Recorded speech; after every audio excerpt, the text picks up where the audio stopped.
Are we ready to start? Somebody out there, are we recording now?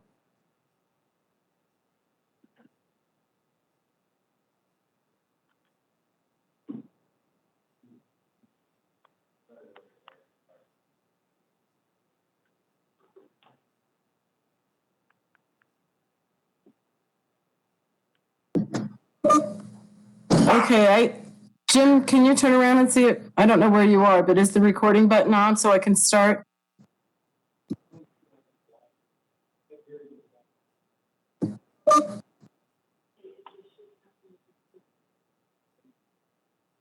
There was a message posted that it has started. Oh, okay, great. So what we're going to do is get our Tuesday, January 12th meeting started at 7:01. All board members are here, and we will stand for the pledge. So I pledge allegiance to the flag of the United States of America and to the republic for which stands one nation, under God, indivisible, with liberty and justice for all. And for our moment of silence, just grace, wisdom, and patience for everyone during this time. So think about that. We make these decisions with the best interest of our students in mind. So I guess here we're going to go. Mrs. O'Brien, would you please do the adoption of the agenda, please? Yes, I move to adopt the agenda, moving item 5J to be right before item 6. I second. All those in favor, say aye and then put your thumb up so we can see. Aye. Aye. Aye. Okay.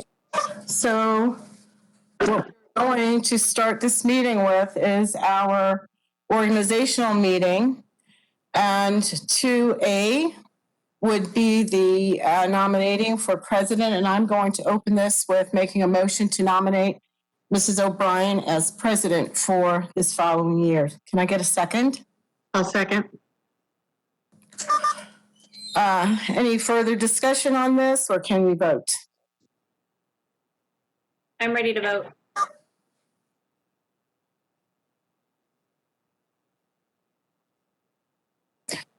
Okay, then all those in favor of Mrs. O'Brien for our governing board president, please vote aye. Aye. Aye. Aye.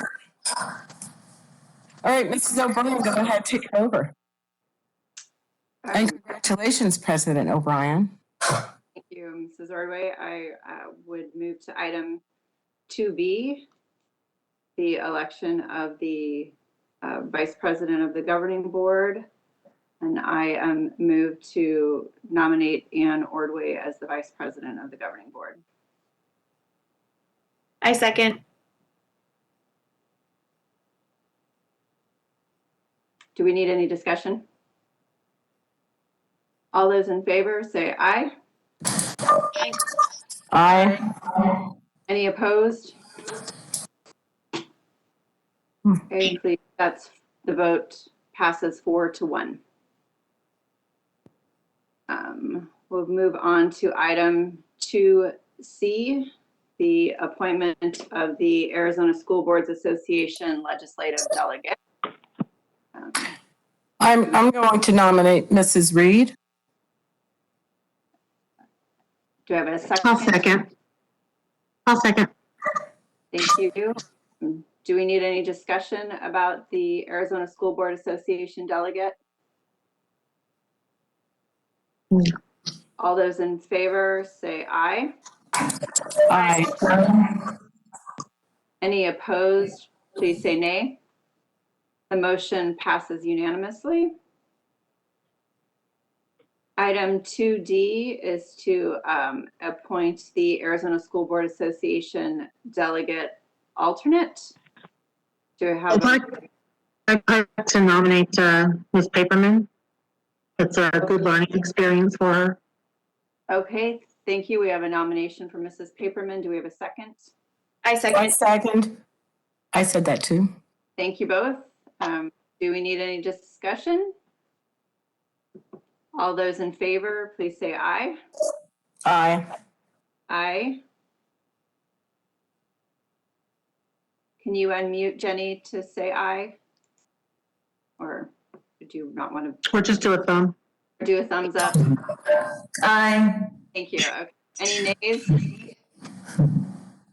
Passes unanimously. Congratulations to everybody. And then we will move on to our district reports and start with our finance report and Mrs. Mock.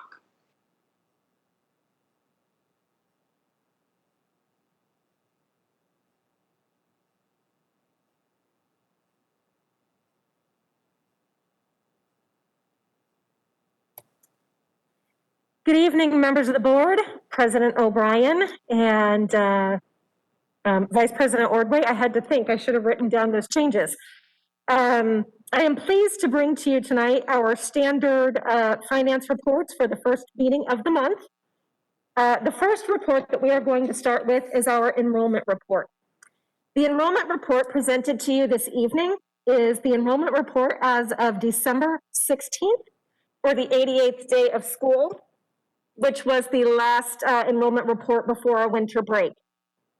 Unfortunately, that report is continuing to show a decrease of students from this time last year of about 5.7%, or about 1,900 students. We continue to show over 3,000 students in our online program. We are already tracking enrollment past going into the second semester, and we'll present then enrollment as of our 100th day at our first meeting in February. I think most of you are aware, but for those of you who are newer or those in the audience who might not be aware, we are funded on the aggregate enrollment from our first to our 100th day. So the next report in February is typically a very important one for us because it shows us a closer picture of what our 100th day ADM might look like. And having said that, I'll be happy to answer any questions about the enrollment report.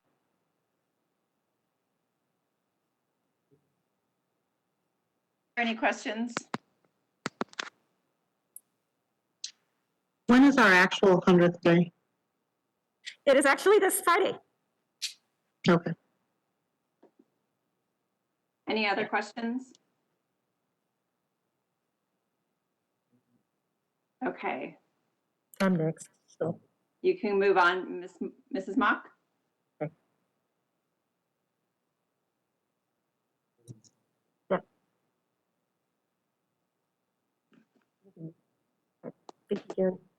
I'm sorry, it takes a couple seconds to switch so we can turn off the volume and we don't give you a terrible echo in here. We're going to move now to the M&O board, the M&O report ending December 31st, 2020. This will be the last report for the first semester for our M&O as well.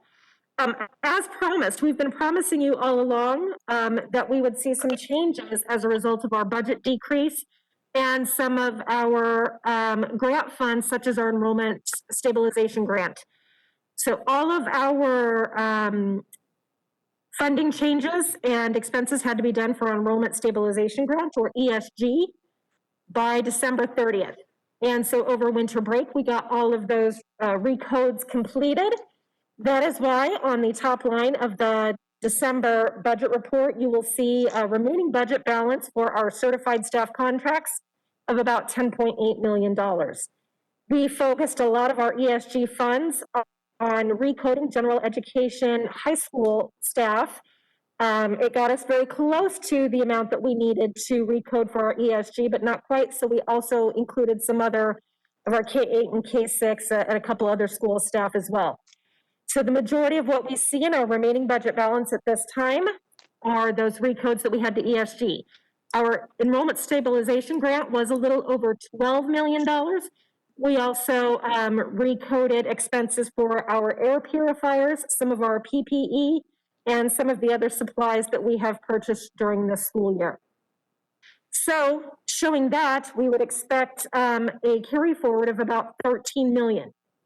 However, if you were present for the December budget revision, or for those of you who weren't, we'll get you caught up on that as well. We had an increase in carry forward from what we projected of about $9.9 million. We had originally projected, I think, a little over 2 and realized about $13 million. So the difference was 9.9. However, when we presented our budget revision in December, we also presented a decrease in our budget of about $12 million. So the net difference of our current projected carry forward in those December budget revisions is about $10.8 million that you'll see toward the bottom right of the report. But we are still anticipating some additional budget revisions and changes. We will have one more budget revision by May 15th, and we know that ADE will be doing some additional reconciliations for our percent time spent in distance learning. When we presented the December budget revision, we're not able to present the actual dollar value that our budget was going to be reduced for that percent time spent in distance learning. That information came out unofficially on December 18th and officially in ADE reports as of January 1st. That reduction for us is more than double what we anticipated. The percent time and distance learning report that we submitted to ADE back in November was for the first 40 days. And as mentioned earlier in the enrollment report, we are funded on the aggregate enrollment for our first through 100th day. So we expect that the reduction for time spent in distance learning, which is 5%, they're funding it at the same rate that they fund an online instructional, Arizona Online Instruction School, or an AOI. And when we received that reduction, the formula actually is for a 5% reduction for the entire year. What we are hoping and expecting, one, for additional information coming out from school finance in the near future regarding those reductions, but also when that next percent time spent in distance learning report comes out, we expect to see some reconciliation of that, because for the 60 days following the first 40 days, we actually spent 41 days in brick and mortar and would not expect to see a budget reduction for those days. So what you see here is a projection of a potential budget shortfall of about $4.47 million. That is a very, very cautious estimate. We are in the process of, I don't want to necessarily say locking down spending, but making sure that everything we spend from this point forward until we get those answers is essential to the operation of schools for the remainder of the school year. In addition, that $5 million committed budget balance that we have for certified staff contracts, that is an overestimate of what we may need there, but we just want to make sure that we have room in our budget for teachers. We are already seeing students coming back to our brick and mortar classes, not only moving from perhaps AOI or our online program, but coming back to the district from wherever they might have gone. So we are holding those funds to make sure that we've got the funds for any kiddo who wants to come back to this extraordinary district. We will also have additional grant funds available that are not included in this estimate, including our ESSER funds of about $3.6 million that we've not used yet, and potentially some additional funds for next school year in the latest relief package signed by the president last week. And with that, I know that's a lot of information. I'm happy to answer any questions that I can this evening. Do we have any questions from board members at this point? So I do have a question, Ms. Mock. based on, I just want to make sure I'm understanding correctly the reconciliation you're talking about, the report that we submitted for our online numbers is that we're virtual. Even if we add the 10 days we're doing right now, in our first 100 days, we would be at about 50 days of virtual instruction, correct? President O'Brien, that is correct. When I calculated it, when we had virtual learning for all, I believe I calculated 41 days in brick and mortar, and then the remainder, the other 59 were in distance learning.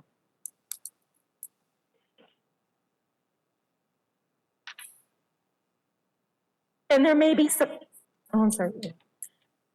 Go ahead. There may be some exceptions because, of course, we had that staggered approach. So that is pretty much when we're talking about all students. So it actually was a little bit less time in distance learning because we had those grade levels coming back 1 week at a time for, depending on their school composition, back in October and September.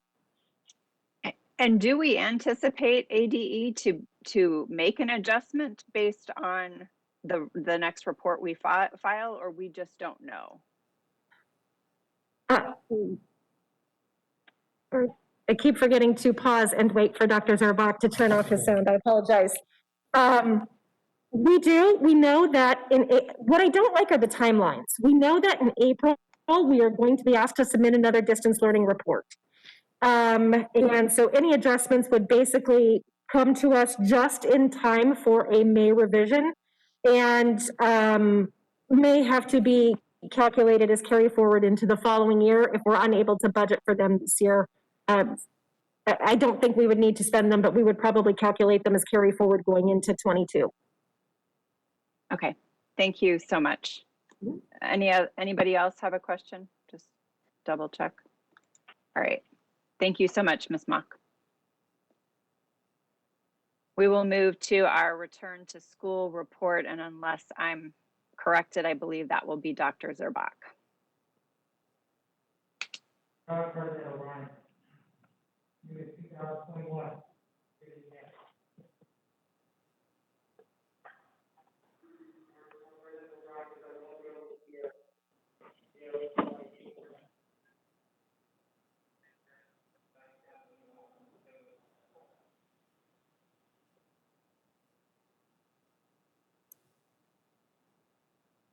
Okay. Okay, thank you very much. Good evening, President O'Brien and Dr. Finch, members of the board. It is my pleasure and the pleasure of others here at the table to continue providing the return to school report to you in 2021.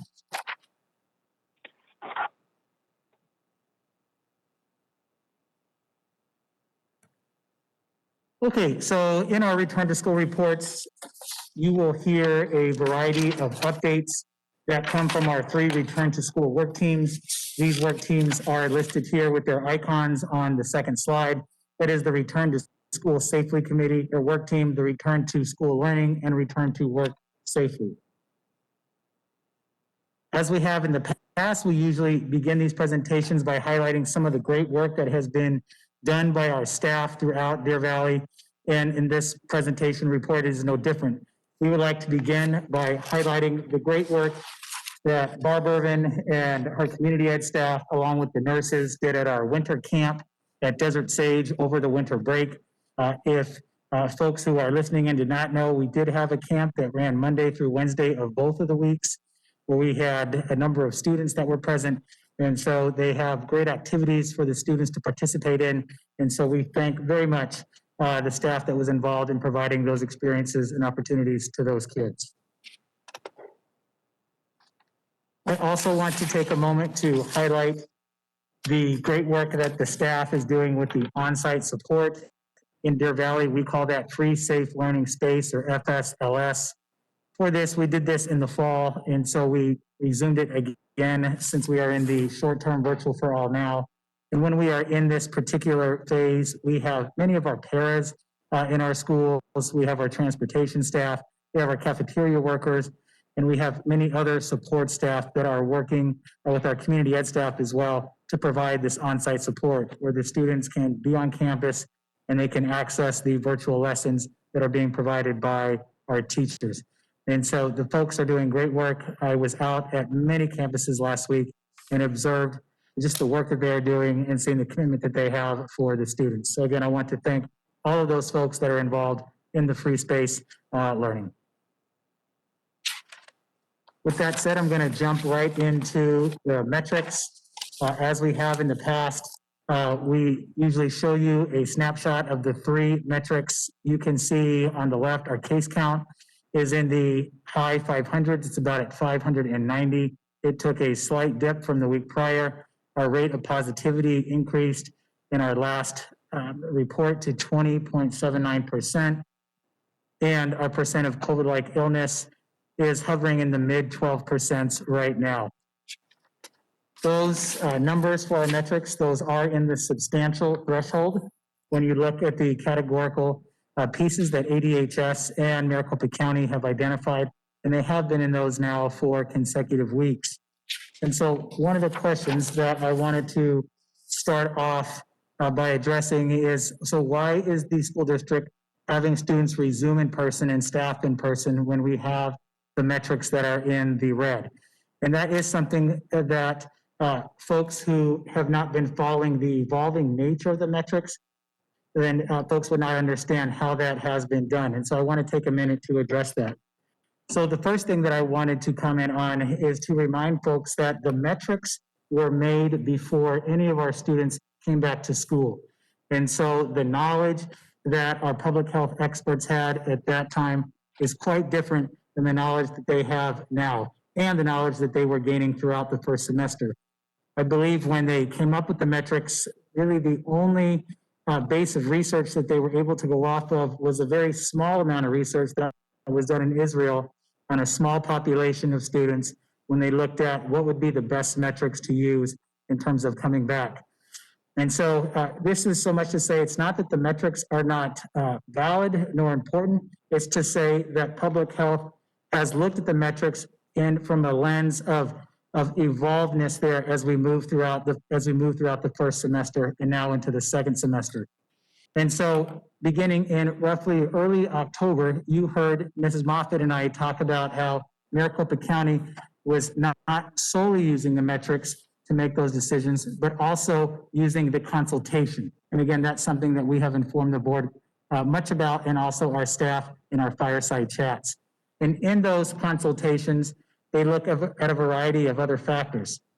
And those factors should not be new, but I'm listing them here again for convenience for folks. It's taken right from the Maricopa County Department of Public Health website in their FAQ section. And you can see that there are factors here that they look at in addition to the level of community transmission.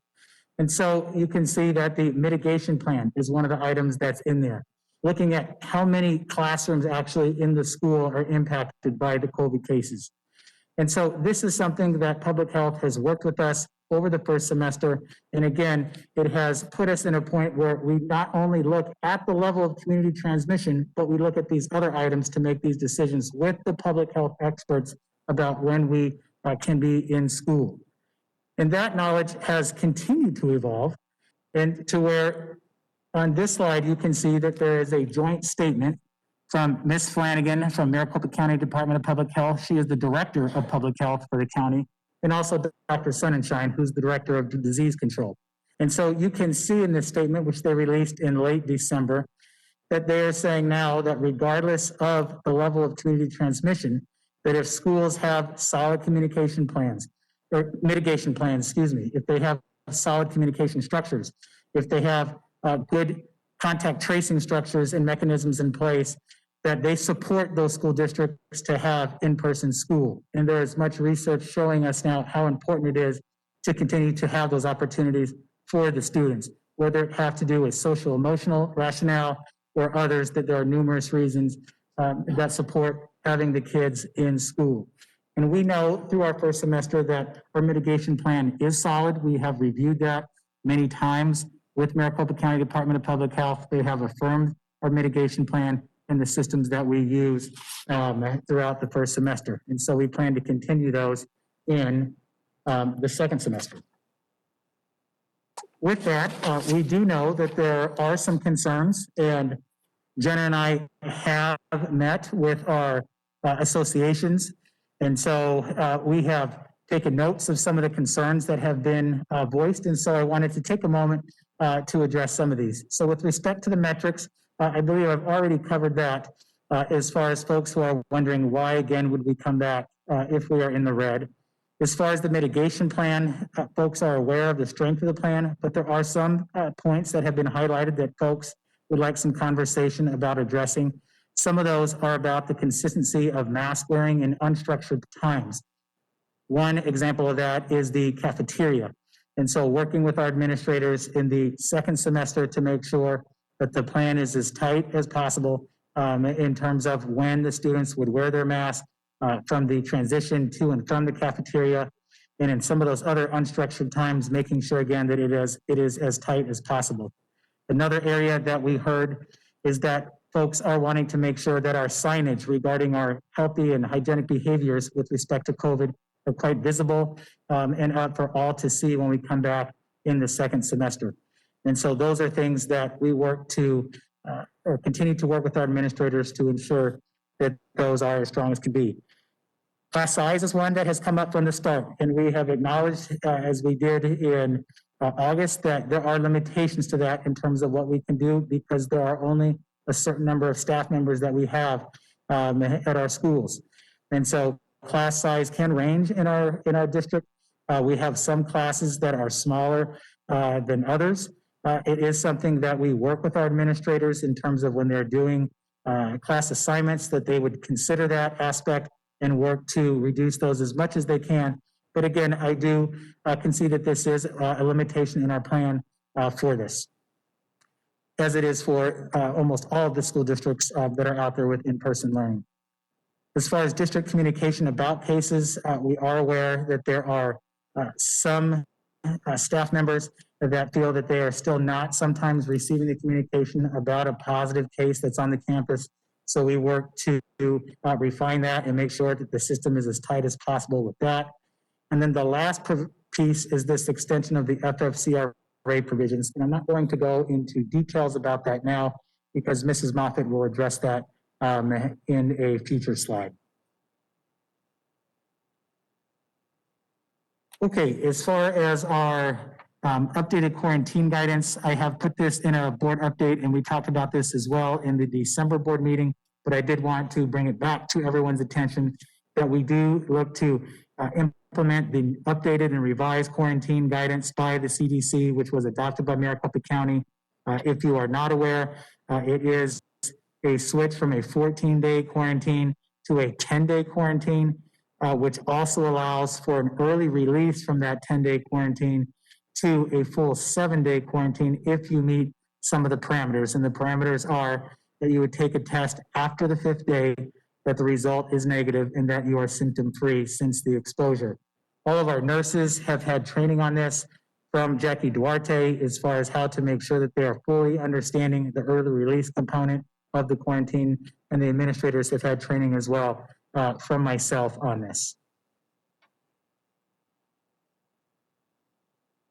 For a testing update, most folks are aware that we have provided various opportunities for our parents and our staff members and our students to come to get testing at Barry Goldwater High School. We started it last Monday, and we did have a very large number of folks that showed up for that testing. And so we added more opportunities for that. And so we have numerous dates and times that we have conducted the testing and will continue to do the testing. And so we will have testing next week on Tuesday and Wednesday, and we will also have another testing day tomorrow. And you can see in the middle bullet point that we will likely complete more than 3,000 tests at our site, which is in the community. And we are happy to provide that opportunity to the community. As far as high school sports, this is one that has gone back and forth in recent days. Last week, the AIA, they did vote to cancel the winter sports season.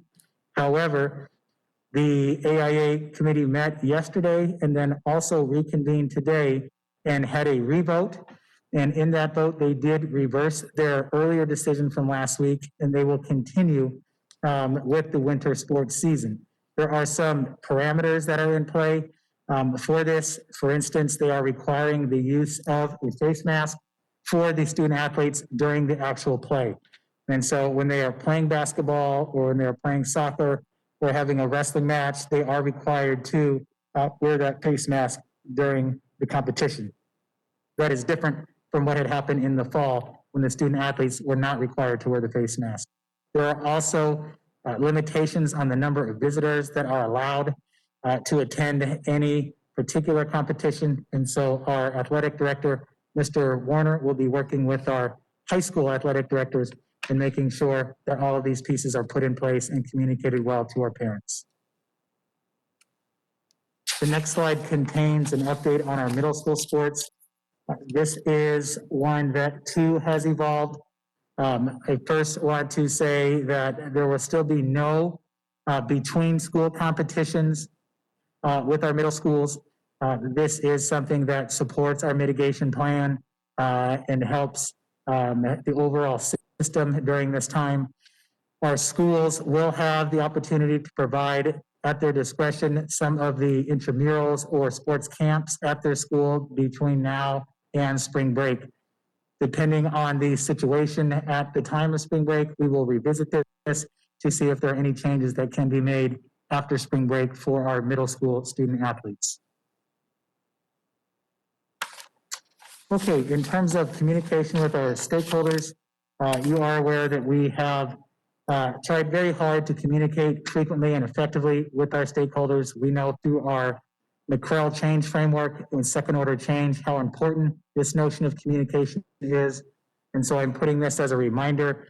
As far as with our parent population, we did conduct our parent webinar, Dr. Galligan and myself, on December 10th, which followed our December board meeting, where we explained to our parent population in detail the details of our short-term virtual for all plan and how they could access things such as food distribution during this time that we are in virtual setting. We also continue with our Monday parent updates. We had one on December 14th, which was the Monday before the break, last Monday and yesterday, and we will continue to do those. We have also provided, with the support of Monica and Communications, numerous other parent updates, whether they have to do with athletics or testing. We continue to update our parents as much as we can so that they are informed. And of course, our website reflects these updates that we have sent out so that if someone does not receive that update in their email, that they can check the website and see the latest developments. In terms of our staff, again, we know this is very important. Dr. Finch has continued with his updates on the Mondays, just like our Monday parent updates. He too sent one on December 14th, January 4th, and the 11th. There have been numerous other staff updates that have been sent. Most recently, the one that receives the most attention is regarding the vaccine. And so we had sent a memo this past weekend detailing what is happening with respect to the vaccine. And there are other items as well when we have sent updates to our staff. Our fireside chat, we believe, is an effective mechanism for communicating with our staff. Again, this is a venue where our staff can come and pose a question to the deputy superintendents and where we respond to those questions actually at the fireside chat. Our last one was on December 14th, the week before we went on our winter break, and we plan to do one in January this Thursday at 4 p.m. Okay, with respect to our PPE, I will lightly address this because Ms. Mock has already gone over this some, but we do know that how important it is to make sure that our schools are stocked with the personal protective equipment. And so the face coverings is one that we know is the most important mitigation factor that's out there. And so we look to make sure that our schools are fully stocked with those. Ms. Mock made mention of the 65,000 face coverings that were sent in first semester, and we do have almost 20,000 more that are being sent out to the schools for when students resume. We also have the air purifiers, again, that have, Ms. Mock made mention too. Almost all of those air purifiers have already been distributed to the classrooms. there are a few more that perhaps are en route right now to some spaces that have been identified after the fact. And then, of course, our hand sanitizer is another important piece. And so numerous thousands of gallons, as Ms. Mock mentioned too, have been purchased, and then we continue to distribute those to our schools. Ms. Mock, anything else you think I should mention for that? Thank you, Ms. Mock. Okay, with that said, I am going to ask Dr. Galligan to come on, and she will provide some updates for return to learning. And Dr. Galligan, just give me 5 seconds, okay, before you start.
Got it.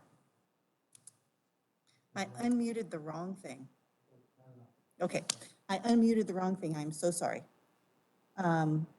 Just to reiterate what I just said, we lived through last fall and saw that many of our students who would typically not have failing grades in a single course, much less multiple courses, had that situation, especially going into our in-person transition in the end of September and October.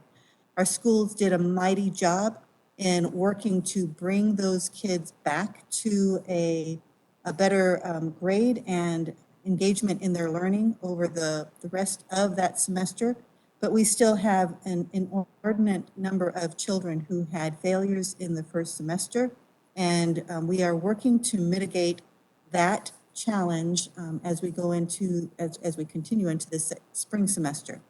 So addressing failures is one of the things that our campus administrators are currently working on, and we will continue to work through that situation at our 5 high schools, specifically for our seniors who are on grad progress, but seem to this year, for whatever reason, have more failures than is normal. And we are in the process of beginning to work on an 18-month framework that will take us from this February through August of 2022 to support students who lost credit or lost learning last spring, going into this school year, as well as continuing through this school year. And so we'll be bringing that information to you, hopefully within the next couple of board meetings. We also want to continue to work on proactive communication. We know that we can send emails, but in many cases, it's a personal phone contact with a parent and or a student that will let them know that they are not alone and that there are adults who want to help support them and are there for them to continue to do well or to help them do better than they have in the fall. We are also looking at additional intervention supports at all of our grade levels, but specifically, again, targeting our high schools and really targeting our seniors to ensure that those that were on progress for graduation can remain there regardless of school closure and their current grades last fall and into this spring. We are also beginning looking at our summer programming, thinking too, how can we support students with lost learning or credit recovery from last spring, this fall, and then into this spring. And that will be a fairly robust look at how we can support children over the summer in preparation for the 21-22 school year, but also in catching them up from this past school year. And not only are we looking at high school, which is a huge component of our summer programming, normally through DVOLP and pathways, but in other ways, but also looking at our elementary children, specifically for our first grade students who are enrolling that did not participate in kindergarten. We are hoping to put in place a 4-week jump start that would give them not only the socialization skills, but also the basic academic skills that would help them into first grade. That's just a couple of things. We are still looking at our level up math as well as our jump start small group and other areas that we can support children in recapturing learning as well as recapturing lost credit. The other thing is our PLC focus, and you heard a little bit about that from Dr. Chunas, but our focus for our PLCs has really been on questions 1 and 2, which is tier 1 instruction, but knowing where we are with the need for intervention, our focus will shift now and into the summer on questions number 2, 3, and 4, and you can see what those questions are. How will we know if they have learned what they were taught? What will we do if they don't learn? And what will we do if they already know it? And those will become the focus for our PLC work over, I would say, the next 6 to 8 months. Gary, next slide. I wanted also to give you just an update on DVOA, DVOLP. And as I mentioned in the 6 o'clock meeting, we are going to be moving forward with a K-12 online school, and that process will start toward the end of this month into February, and more information will come out about that. But in the interim, we found a need to change the online program email from, you see there, online@dvusd.org, and split it into 2 unique emails, just to help us be able to address parent and student and teacher needs quicker. So our DVOLP, our 912 DVOLP is going to have, it actually does have now, DVOLP at DVUSD, and our K-8 DVOA is DVOA@dvusd.org. Those have unique people attached to them so that they can be answered. Our goal is within 48 hours. I wanted also to give you just where we were with spring enrollment at this time, and this was from about 1 o'clock yesterday. DVOA currently has in K-8 just over 2,800 children full-time, and DVOLP has about 450, just over that, full-time high school students. Now that number does not include our part-time high school students who also take courses through DVOLP. Right. And then the last one is just a quick technology update. Because we had virtual for all the first 2 weeks for K-8 and the first 3 weeks for high school, we wanted to make sure that we had provided our students and families what they needed to be successful during that time. So per Jeff Anderson and Kathy White, each of our students has a device, and we do have extra devices on hand as needed. We did activate and distribute 187 MiFi Wi-Fi devices for these 2 or 3 weeks, and we have 17 active Cox Connect accounts. So we're doing our best with Jeff's department and Kathy's support to make sure that parents have what they feel they need. Our help desk ticket volume has been very robust, but the questions are very similar to what they were in the fall, and so we've been able to manage that with Kathy White, Michelle Coots, and IS&T during the first week of our short-term virtual learning. We know that there are still parents that have challenges with technology, but we are doing our best to ensure that we can get to them or get them what they need as quickly as possible. And I'll turn it over now to Gary again.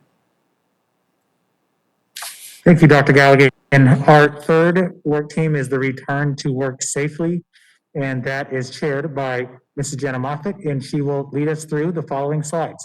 Jenna, take it away. Good evening, President O'Brien and governing board members. Want to make sure that you can hear me. You give me, okay, good. All right. So 4 items that we're going to review this evening. The first one is staffing, both currently and moving forward for the 21-22 year. I'll give you an update on where we are with employee vaccinations, provide some information to you regarding our recommendation for employee leave extension for COVID-19. And then, as always, how to report for COVID if you are an employee. So if we'll go to the next slide, here are some of our staffing updates. I did provide some of this information to you in the update last Friday if you had the opportunity to review it, but I'll provide a little bit of editorial here. We are currently reviewing what is now true as far as student movement between DVOA, DVOLP, and our brick and mortar campuses. So Mary Beth did provide some updated information to us. We are in review of those numbers and making adjustments accordingly. We do see a couple of areas where we will need to adjust staffing, largely because of what Dr. Zerbach mentioned. It is very important to us. We do understand that our employees are very hopeful that we will keep classroom sizes as small as possible at the brick and mortar locations. We do understand that. And for our 2 new governing board members, I'll just share with you that when we do review and adjust staffing, for example, if it is a 2nd grade teacher that we do need, we look at each 2nd grade section across the district that is under enrolled, and we pull first from the area that will make the least amount of disruption as far as number of students that are going to get pushed into other sections and cause those sections to increase. So we always go with the lower numbers, or the flip of that would be the biggest gap or higher number of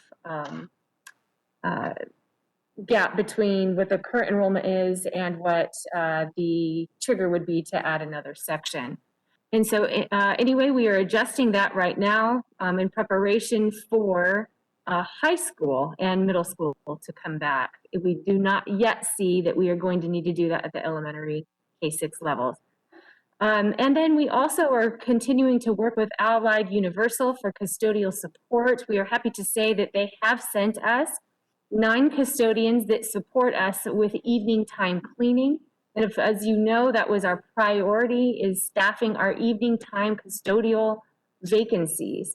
And so 9 of those are currently deployed to us. And as of this week, we no longer have a campus that does not have nighttime custodial support. If you recall, Jeff Long and his team was supporting one of our campuses who still had a vacancy, and now all evening time is at least has custodial support. It is not to say that we are fully staffed. All of our custodians are fully staffed. They are not, but we do have evening time support at all of our locations. So we will continue to work with them as they help us with those vacancies. Moving into the 21-22 year, we start our staffing meetings that we hold annually on January 27th. So Heather and her team are very busy right now preparing projected staffing sheets for all of our locations, and we will begin to meet with our campuses. We plan to begin the first certified staffing round on February 16th. So we will be putting a staffing timeline together this week, a draft, and we will share that with the governing board. Of course, it's always subject to change based on how these staffing meetings go starting on January 27th. And then employee contracts tentatively are planned to be issued on March 12th. That's pretty much where we have issued them in the last handful of years, right before we go into spring break. We think that we can still meet this goal. So what that means for the governing board is either the last governing board meeting of January or the first governing board meeting of February, we plan to bring you contract language for approval. So that means that you'll begin to see that recommended contract language given to you in Friday updates, and currently it's under legal review with one of our attorneys. And then around in the month of February, we will begin to bring to you our list of recommended renewals for contract for approval by the governing board so that we can prepare those contracts for issuance on March 12th. Next slide.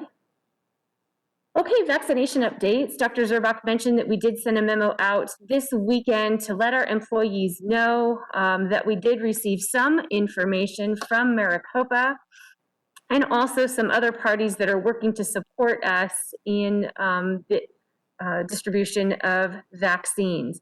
There was some noise, and I'm sure the governing board heard some of it, that some other districts, mostly on the east side of the valley, had already begun vaccinations. And that is because Honor Health was designated as their team member or provider, and Honor Health reached out to them to establish those processes and procedures.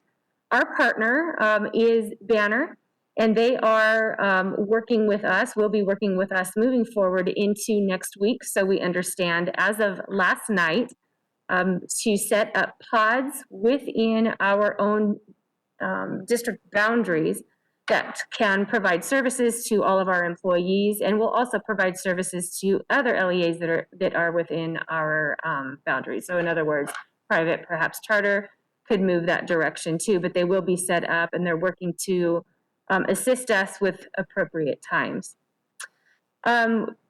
We do have many, many employees that have already taken this vaccination. Some people in this room have already gone to the site for vaccination and signed up at the Maricopa website. We do want everyone to know too that at State Farm Stadium, they offer vaccinations 24 hours a day, 7 days a week. So you can go to the website, sign up for those vaccinations, and head that direction if that is something that you are hoping to do very soon and prior to the opportunities that we set up here within our boundaries. And then next slide.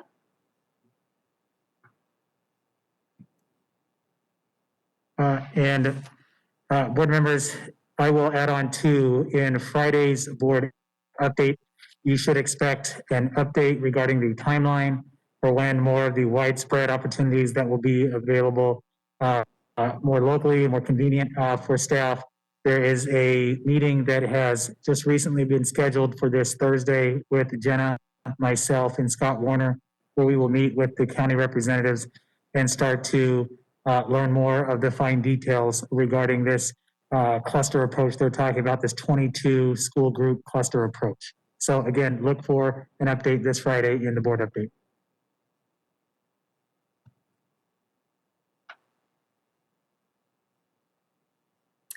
Later on the agenda, you'll see that we are making a recommendation that we extend the COVID-19 leave for all of our employees. As a reminder to you, FFCRA expired on December 31st. And FFCRA, an employee could qualify for 6 different reasons.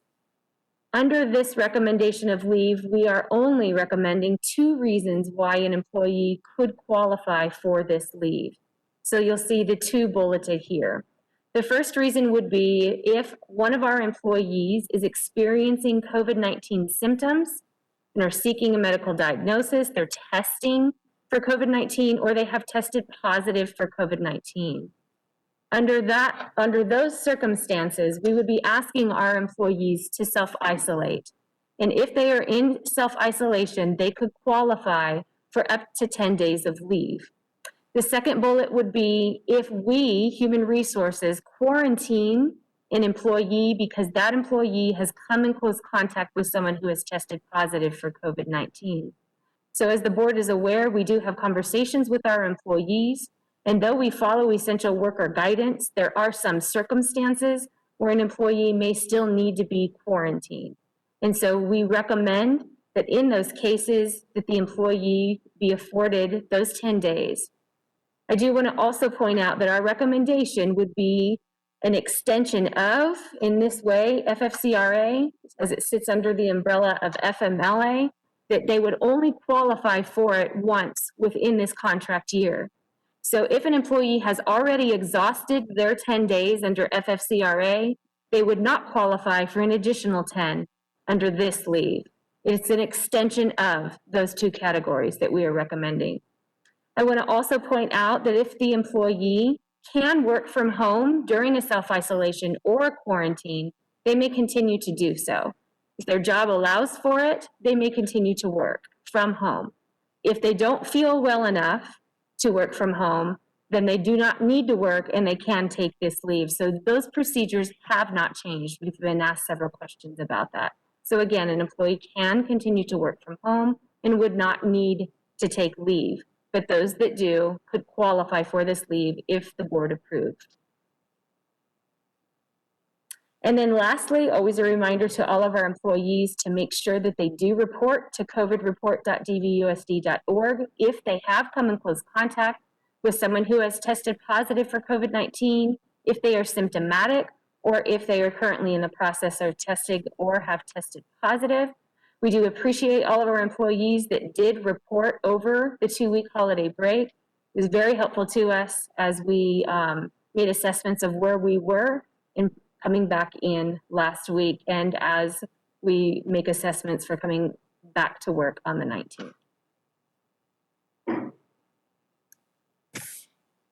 Thank you, Jenna. And so in closing, I do want to summarize and let the board know that we do firmly believe that we are ready to welcome our K-8 students back next Tuesday into our buildings and our 9-12 students on Monday, the 25th. We did the right thing by shifting to the short-term virtual for all for the first 2 weeks for our K-8 families and staff, and for our 9 through 12 families and staff by doing the 3-week short-term virtual for all. Our campus leaders, our teachers, and our support staff all did a fantastic job in the first semester. There were many challenges that were thrown at them, perhaps more challenges that will ever be thrown at folks in a single semester. And so very proud of the work that they did. And I know, and I'm confident, and Dr. Finch is confident, along with other members of cabinet, that folks will continue to do a wonderful job. With that said, we still do need, for those community members that are joining us tonight, we need the support and the cooperation of the community with this. Things like if your child is sick, they need to stay home. They need to comply and abide by the guidelines we have set forth on our website for our COVID reporting procedures. That helps us all and increases or maximizes our chances of sustaining our in-person learning for our students and our staff, as we know that that's where they learn the best. If we have to transition in a short term to for any particular school because of any particular matter, we can do that. Jen and I talk all the time. And so, but with that said, we know that we are ready and we know we can do this. And so with that, I'll give it over to the board. If there's any additional questions.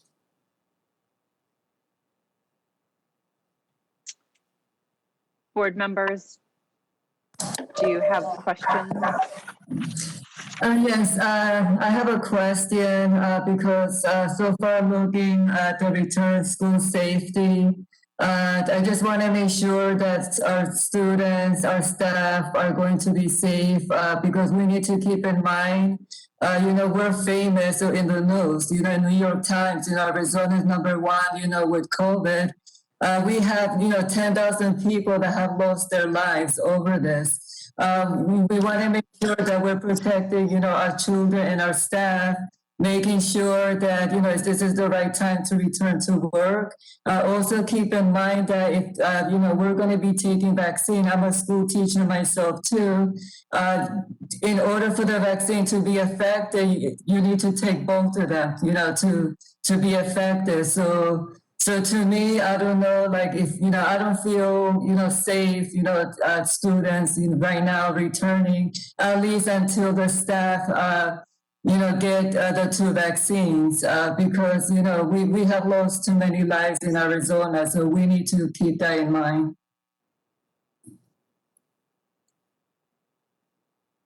Thank you, Ms. Paperman.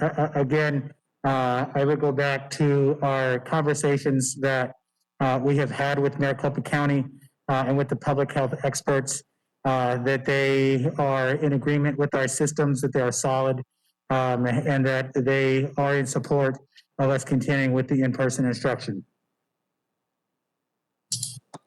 Well, I just want to make sure that, the district is making a decision of opening the school on the 19th. We don't want to make predictions. Okay, now everyone is back. The teachers are taking the first vaccine. It's going to take 3 weeks for them to take the second one. And, other numbers are going to go up. And also I have another question. They're taking tests at Barry Goldwater for COVID. What's the data on that? Are the numbers going up within our students or whoever have gone? Has that been shared? Like where we are with that?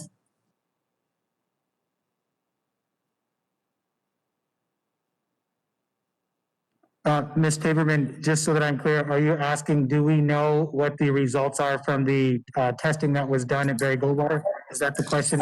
Yes. Do we have pause for 1 second so I can turn on the volume Sure. so I can hear?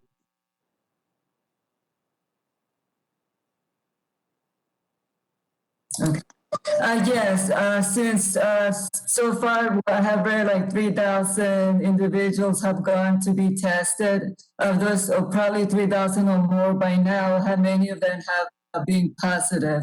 And also, if this testing going to continue, are we going to be sharing this, with our community, with our staff?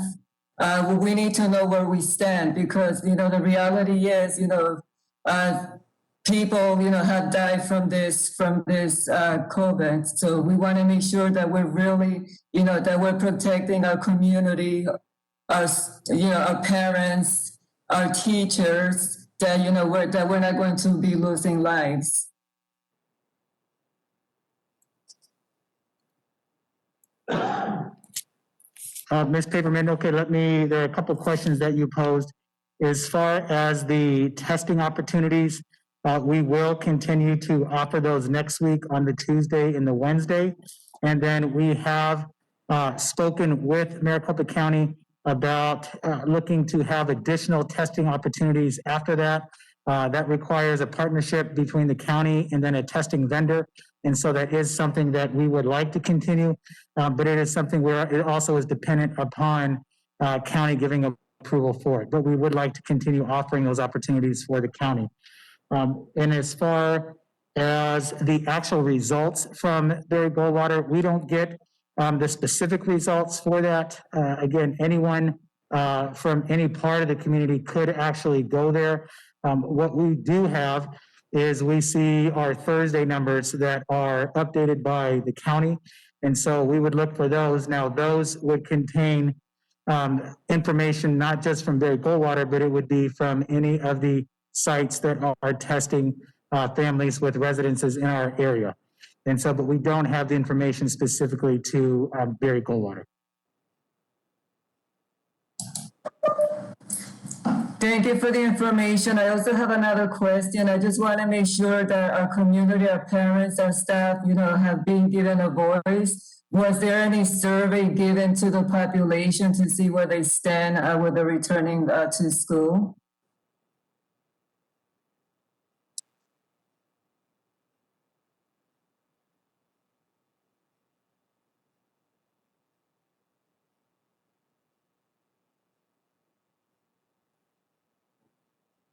Thank you, Ms. Paperman. Just going between the controls here. So again, so that I'm clear on the question, are you asking, did we send out a survey to any of our stakeholders, whether it be our staff or other folks, if they wanted to come back in the second semester? Is that your question? Well, yes, that's correct. Making sure that, everyone's voice is heard, that this is not a decision that's just made within the district. The parents, need to know we need to know where they stand. We need to know where our staff stand, where, was there a survey available, to see where everyone stands in the decision and opening the schools. Yeah, Ms. Paperman, yes. In the beginning of the year, there was a survey, a formal survey, if you will, that was sent to our stakeholders.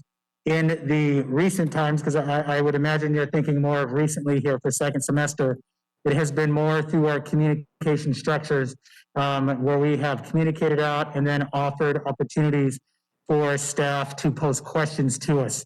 And so an example of that, again, would be our fireside chats, where staff can come on and then pose questions directly to us and we respond to them for that. And We also have our stakeholder committee. Our stakeholder committee is comprised of members from both our staff and our parent populations. And so we meet with them and they provide us feedback as far as how folks are feeling. And then Jenna and myself, and there are others, including Dr. Finch, meet with our employee association leaders.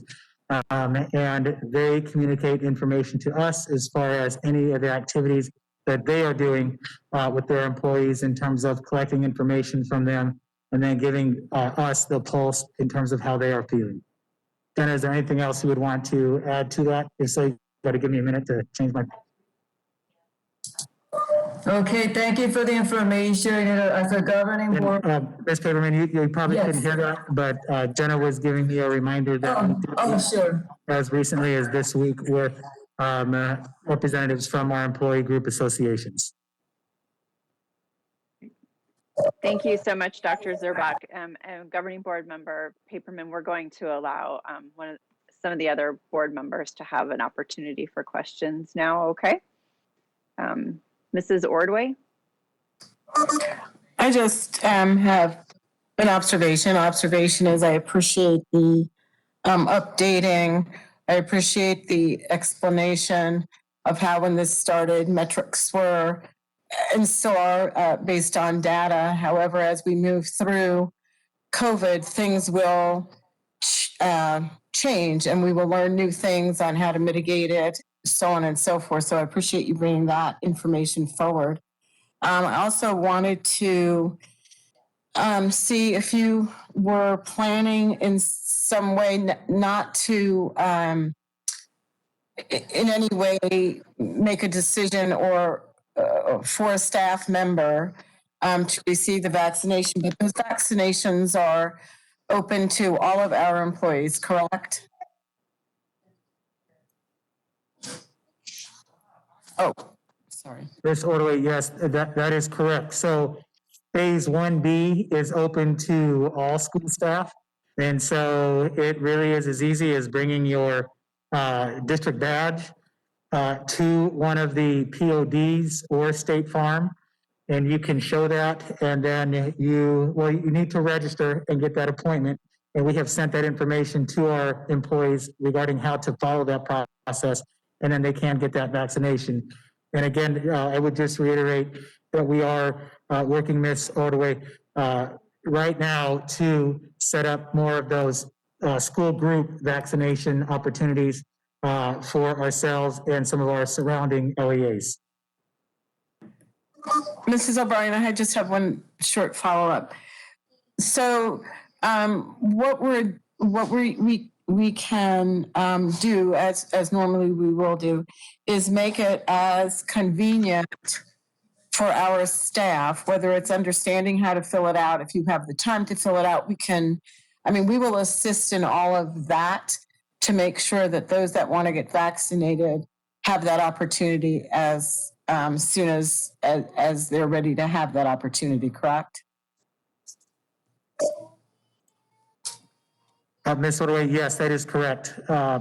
Again, on the weekend, Mrs. Moffett and I sent out a very detailed memo with instructions regarding how to go through the process, and then we provided additional reminders to the staff in Dr. Finch's Monday update to the staff. And we continue to provide them updates as well in the DV Voice and other items that will come. So yes, we are doing our best to make sure that folks are aware that 1B is open and that they can, in fact, get that vaccine. Thank you, Mrs. O'Brien. Thank you, Mrs. Ordway. Mrs. Fisher, do you have any questions at this time?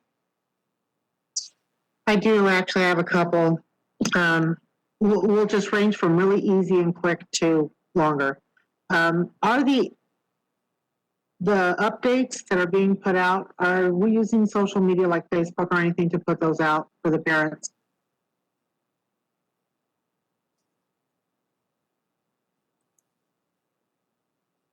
Ms. Fisher, are you referring to the Monday parent updates or a separate update? Just in general, when you put out an update to the community, you said you're doing it You named the various ways that you're doing it. Are we putting it out on our Deer Valley, not on anybody else's, on the Deer Valley Facebook page?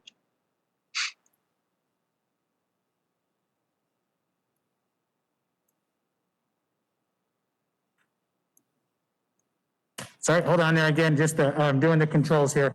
So Ms. Fisher, we email our parents directly.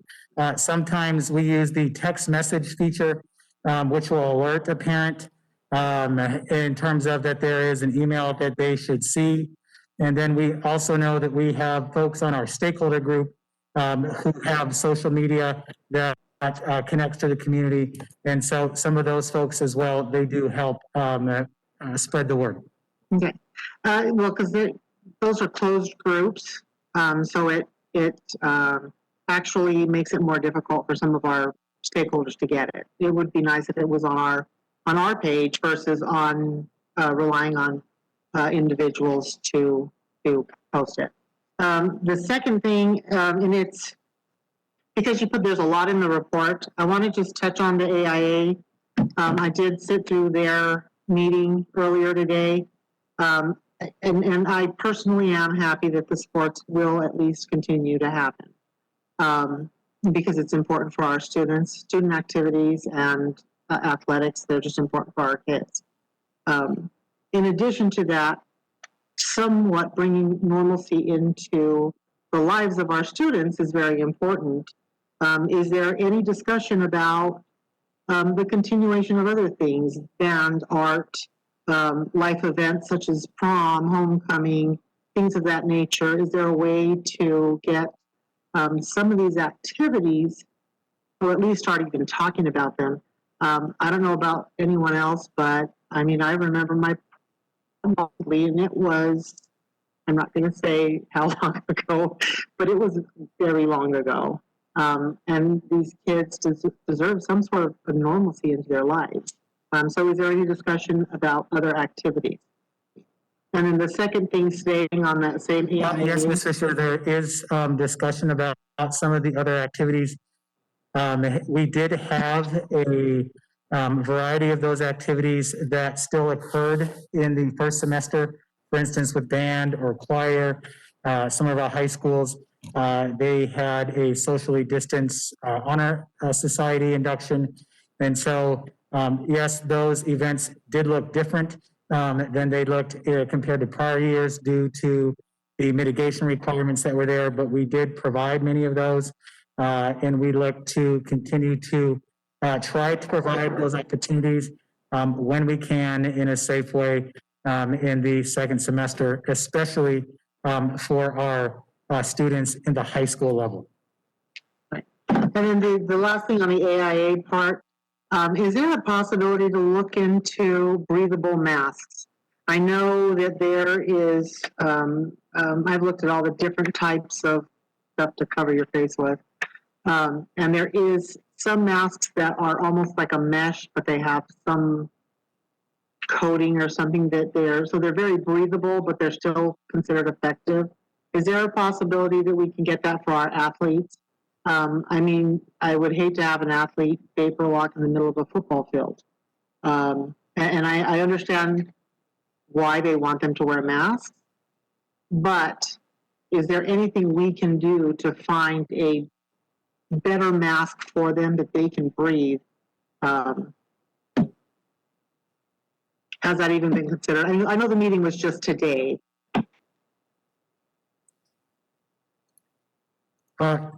Ms. Fisher, since the meeting was just today, as you noted, I am sure that there will be some communication from AIA regarding this, perhaps even from the county, as far as some of the finer details about, such as what you're talking about, if there's a particular mask or face covering that works better for the student athletes.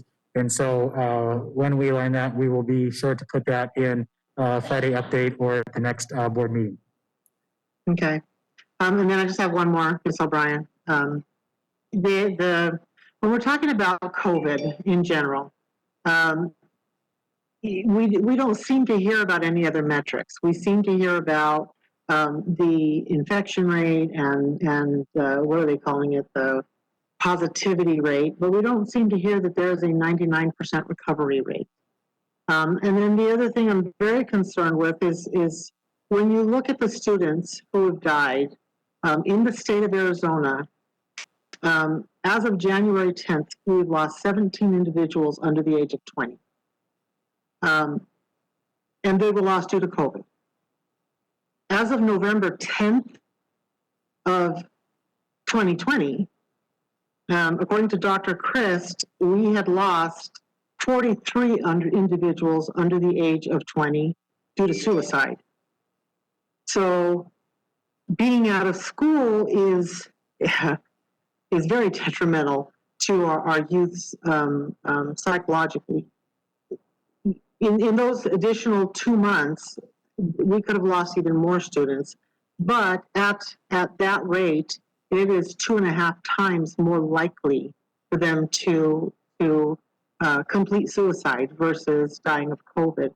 And like I said, the recovery rate, I understand that the metrics are not set to look at the whole picture. They're just looking at that positivity rate. And I think that instills fear in many of our teachers, many of our staff, and many of our parents. Is there any talk about adding some of these other metrics? Now, suicide rate, you can't really get, for some reason, the Department of Health is not presenting them. I happen to find my numbers in articles just off of Dr. Christ's words.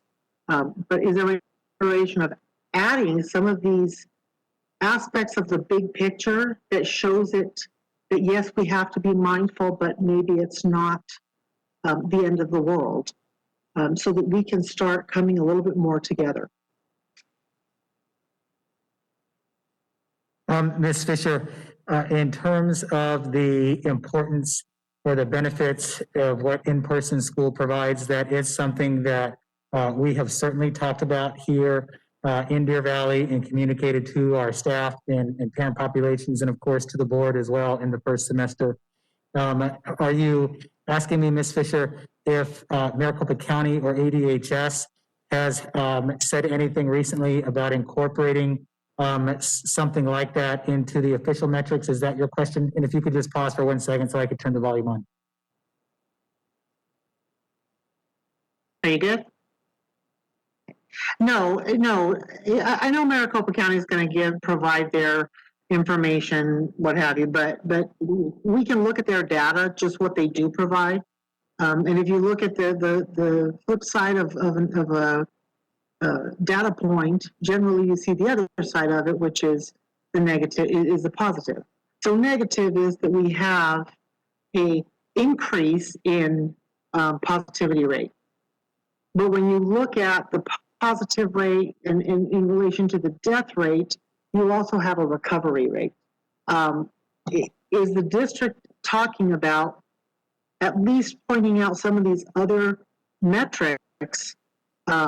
Because when you look at a school district, when you look at what we always go through, illness has been at our district and at all districts, our world, since the beginning of the world. And a lot of COVID is nonstop publicized. It is nonstop put in the face of individuals. And I just feel like it's bringing a lot of fear and causing division even amongst our own communities.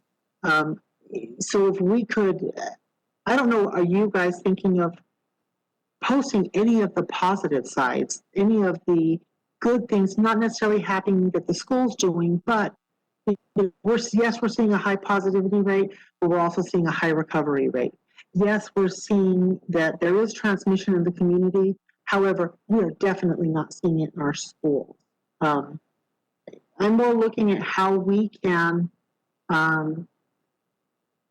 give the full picture versus just the basic metrics being reported, because only the negative is being reported.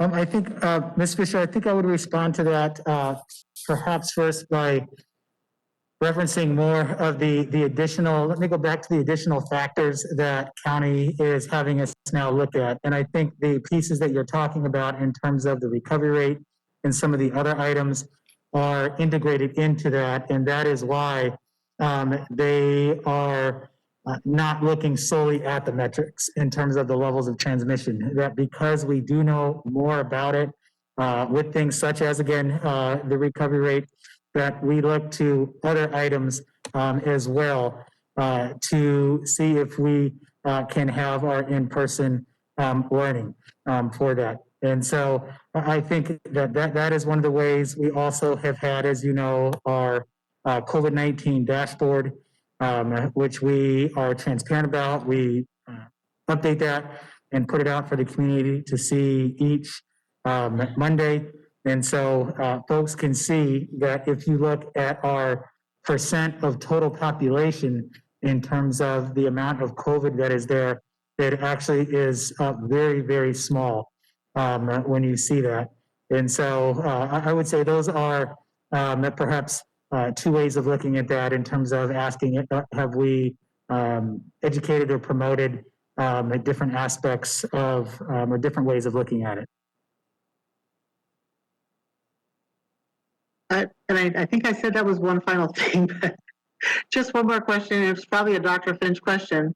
Last year at some point, because this was a significant part of the last board meeting, and a lot of misunderstanding, and even in the emails that I've received and what I've seen, at some point the board abdicated their authority to the superintendent, who is making the decisions with his cabinet, but solely on his own without board at all. At what point in time does that, whatever it was that was adopted, is there a date? Is that date specific? And is it communicated to the public that these decisions are not board decisions at this time?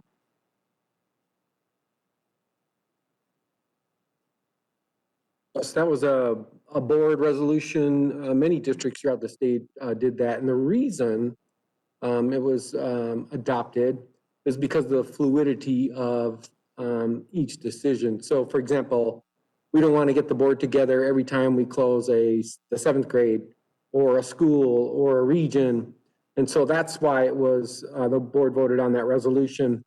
That resolution was obviously for this school year. And it's very common to do that. Here's the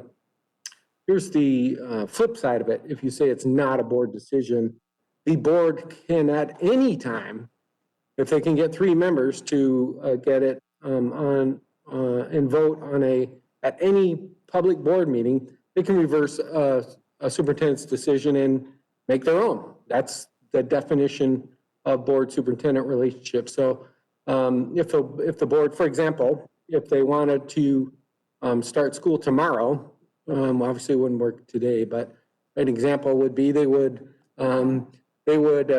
have made a resolution. They would have notified the president. They would have said, hey, at the next board meeting, I want to start school on Monday. And then you would try to get 3 other board members to agree to that, and you could change it. So that's how that relationship works. So board can trump anything the superintendent does or anything in the system. You just need to get 3 other board members to vote for it. So the reason why they went with the resolution was at the very beginning of the school year, and many school districts did, and it was because of the fluidity of the situation. We didn't want to have a board meeting every week deciding whether we should close this school or open that school or shut down a region because of a case rising, employment issues and all that kind of stuff. So those are all hot potatoes that are all tied together. So that's why you have your superintendent do it. This is what I do for a living. And so that's why the board did that. And again, they can trump me at any time. Well, just one more point of information. The board can't actually it actually has to be on an agenda. Once we're in a meeting, it must be agendized. We can't just bring something in and have it voted on. But I really do not believe it's productive for us to have a controversial type relationship.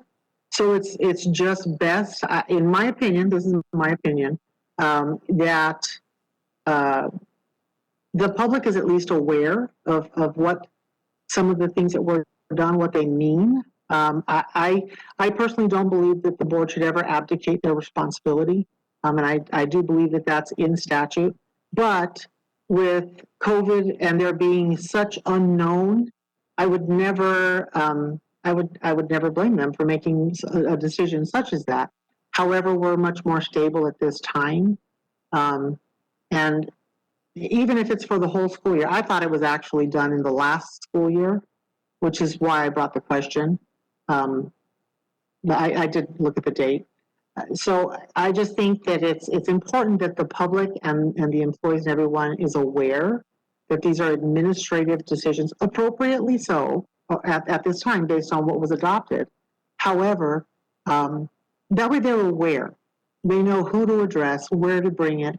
And if they think it should be done differently, they can communicate with us, the board members, since they are our supervisor. That listening to our constituents is our responsibility. So it's just, I'm not upset that it was done. I think the board members have made the best decisions they could at the time, but it needs to be very well communicated to our population so that they know. And that's it. That's all my questions on this topic. Thank you, Mrs. Fisher. Mrs. Reed? Thank you. I have a couple of quick questions. Dr. Galligan, in our next, in our next board update, sorry, I wrote down the wrong name next to this. I apologize, Dr. Galligan. This isn't for you. It's for Mrs. Moffett. Mrs. Moffett, in our next board update, when you have everything finalized, could you provide us with the staffing numbers for DVOA and DVOLP, please, as far as where we end up? And then, Dr. Galligan, this one is for you. I would love to have at a future board meeting, when you have everything more finalized, an update on DVOA and DVOLP. I know that there was, at the end of the semester, you and Dr. Zerbach spent some time with some stakeholder groups and spoke to some parents about some different changes that they had suggested for this semester. And I would love an update as far as what those ended up being and how those were implemented. I think that would be very helpful for all of us moving forward. Mrs. Moffett, would you please be able to provide how many custodial vacancies we still have, and then have those broken down by AM and PM crew, because I know that they serve different roles. And then this one, Mrs. Moffett, if you wouldn't mind answering now, I think you should have the answer. As far as the COVID-19 leave is concerned, I just want to make sure, for clarification purposes for our staff members who are watching tonight, that if they have a child in their home that has to quarantine, that they are still able to teach from home, correct? That hasn't changed, that policy hasn't changed.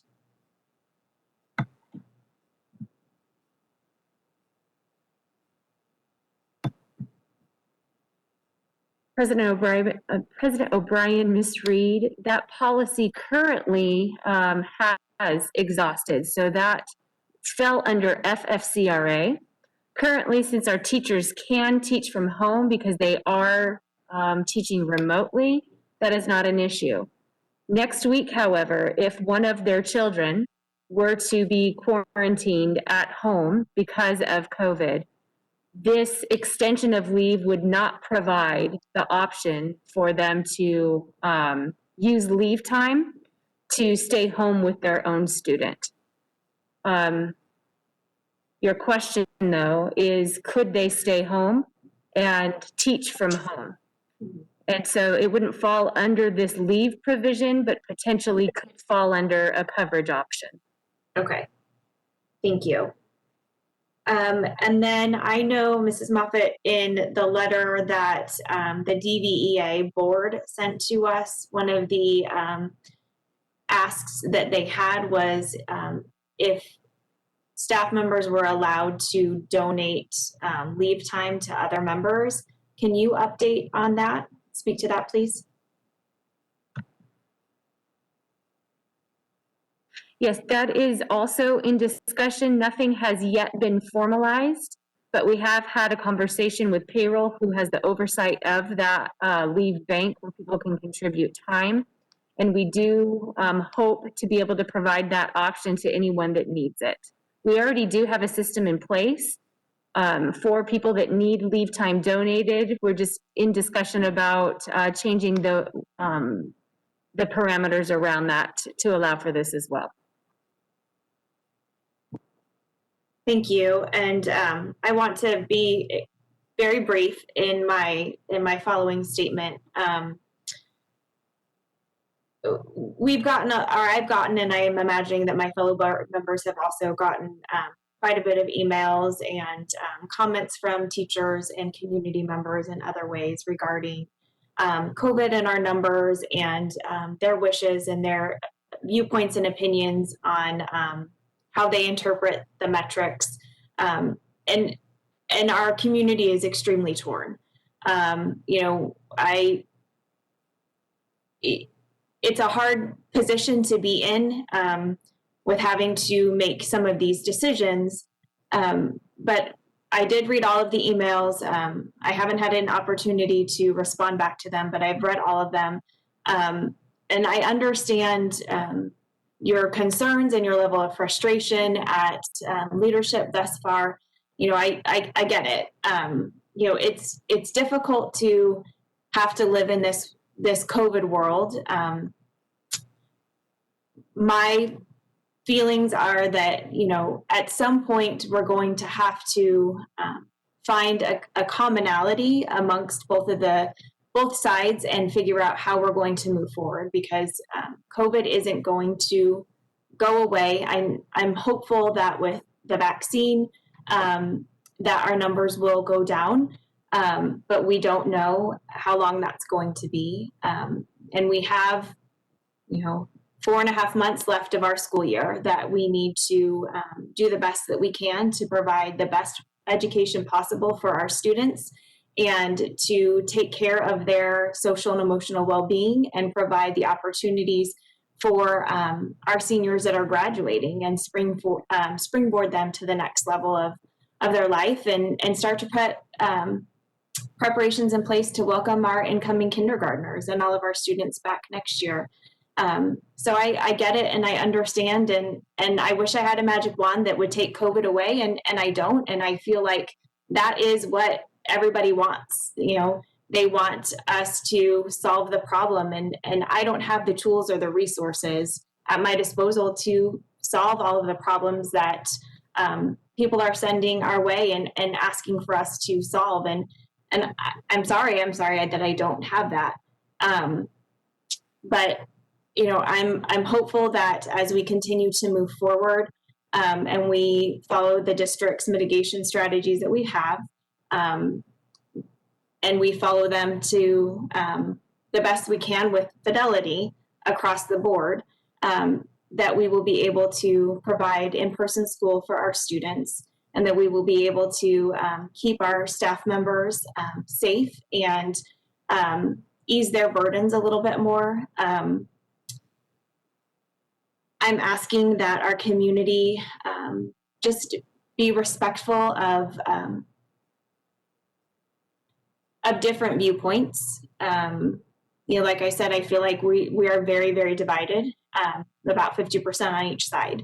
And so it doesn't do any good to get into arguments on social media or in school parking lots about COVID and what your viewpoints are. If we want COVID to go away and we want to provide in-person school and the opportunities for our our students, we have to learn to work together. So that is that. Thank you, Mrs. O'Brien. Thank you. I have a couple of quick questions.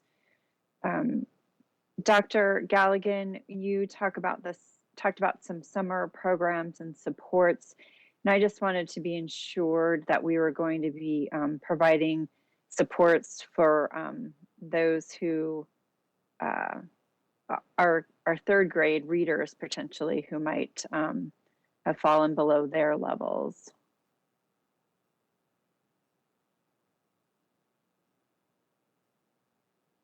President O'Brien, that would definitely be built into our Jumpstart short small group programming. Once we finish the AZM2 this spring and we do get results, we'll be able to attack those results and our students who may need additional support over the summer. As I mentioned, the summer programming will be robust. Thank you. And then just as a follow-up, and I apologize if this is something Mrs. Reed already asked about or addressed. But I know that some of the emails we received talked about and comments are about some additional instruction from DVOA. So in-person instruction or access to the teachers for questions. And if you have an update to provide tonight, that would be great. If not, in Friday's update, that would be awesome. President O'Brien, Principal Schubert and Dr. Chunis and I met with middle school teachers before winter break and also met with Principal Schubert for K-6 staff and worked at that time to have additional in-person supports. I know that Principal Schubert is working with her staff, K-6 and 7-8, as we've started this school year, the second part of the school year, to ensure that we are providing that. So I'll add what I can in the update this week, and then I believe Ms. Reed has asked for a broader update, and we'll bring something back to the next board meeting in the return to school report. Great. And I apologize for flopping back to the summer programs. I know that in the past, some of our summer programs have cost money. Can you provide us in the Friday update or in the next board meeting the if there will be costs associated with those class or what that will look like? You don't have to answer tonight, but if you can just let us know in a future report, that would be great. Thank you. And then I am excited, Dr. Zerbach, to learn that we're going to try to continue a relationship with Maricopa County for continued testing at Barry Goldwater. I think that's an incredible thing to have in our program or in our district. I too have a couple of just brief comments that I appreciate receiving all the emails from our staff and our community members. I appreciate getting the letter from our DVEA executive committee. It has been a long road since last March when we started this adventure. And I know that the one thing that seems to be consistent is that we would like things to go back to the way they were. None of us really love change, and certainly not the kind of change that COVID-19 brought us. I think the only thing that we can be assured going forward is that we're going to continue to deal with COVID. And I'm proud of how our district has implemented their mitigation strategies and brought in-person schooling or learning as an option to our community, and proven that with our mitigation strategies, we are not spreading COVID in our schools. I prefer the precision approach as opposed to an all or nothing. And I applaud our staff, our cabinet members, and our community members who are helping us to achieve that. I do still ask our community members to follow all of our rules and to wear masks at all times so that we can keep our kids in school and keep our staff and our community safe. So thank you again all for an excellent presentation this evening and for all the hard work you are doing to ensure our staff and students are safe in Deer Valley schools.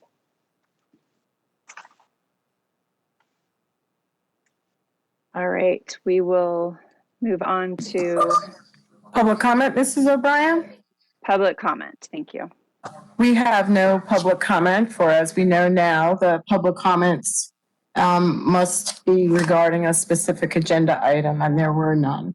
So I'm going to move to 5J, which would be to approve revised FY21 classified hiring salary schedule. I need a second. Sure. I second. And discussion? I'm the one that wanted to bring this one off consent. A lot of Okay. times when people are looking at consent agendas, the reality is a lot of people don't look at consent agendas. I am aware that this is a minimum wage adjustment that was brought forward just because minimum wage changed and we have to adjust legally. We just have to. But I wanted to bring it out into the public eye because I want them to actually look at this item, and when they go back and they see that it was pulled separate from the consent agenda, they will do just that. They will look. I know that school districts are always asking for more money and all the things that are said in the community, and sometimes some districts are flush with funds and sometimes they're struggling, and it just depends.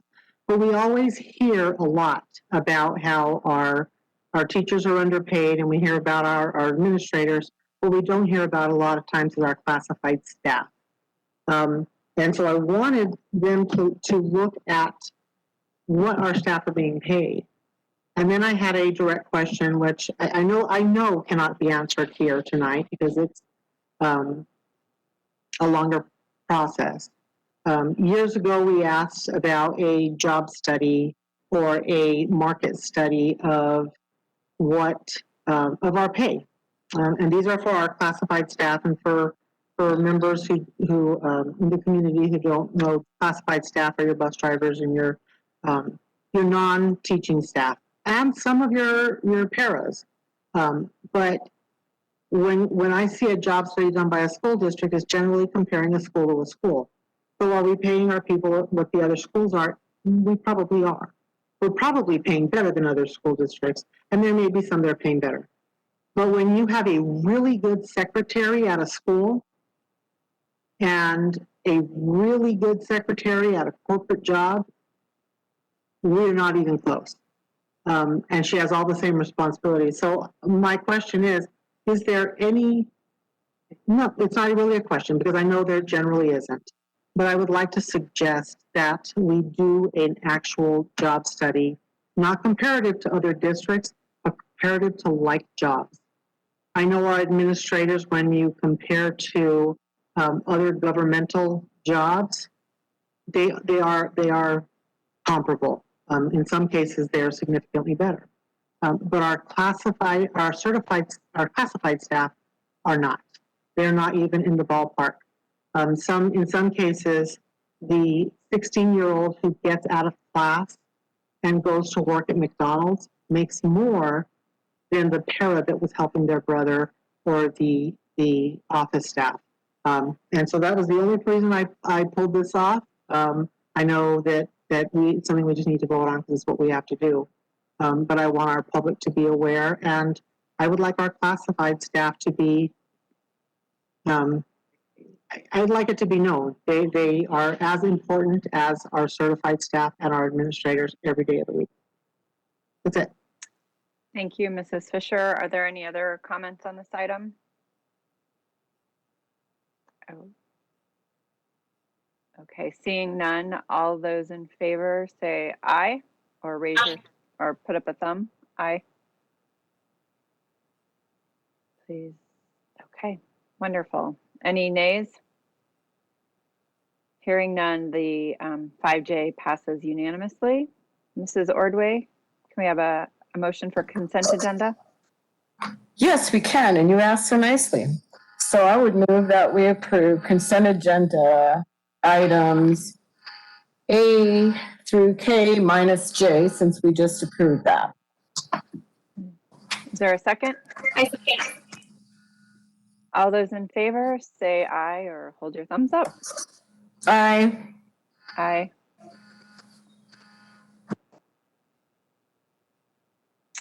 And if we could have a motion for 6A, approve addenda pre-approvals. Oh. Consent agenda passed. You're on mute, Mrs. Ordway. Are we done voting on the prior one? I didn't see. Okay. We are. I move that we approve addenda pre-approvals. Is there a second? I second. Any discussion on the addenda pre-approvals?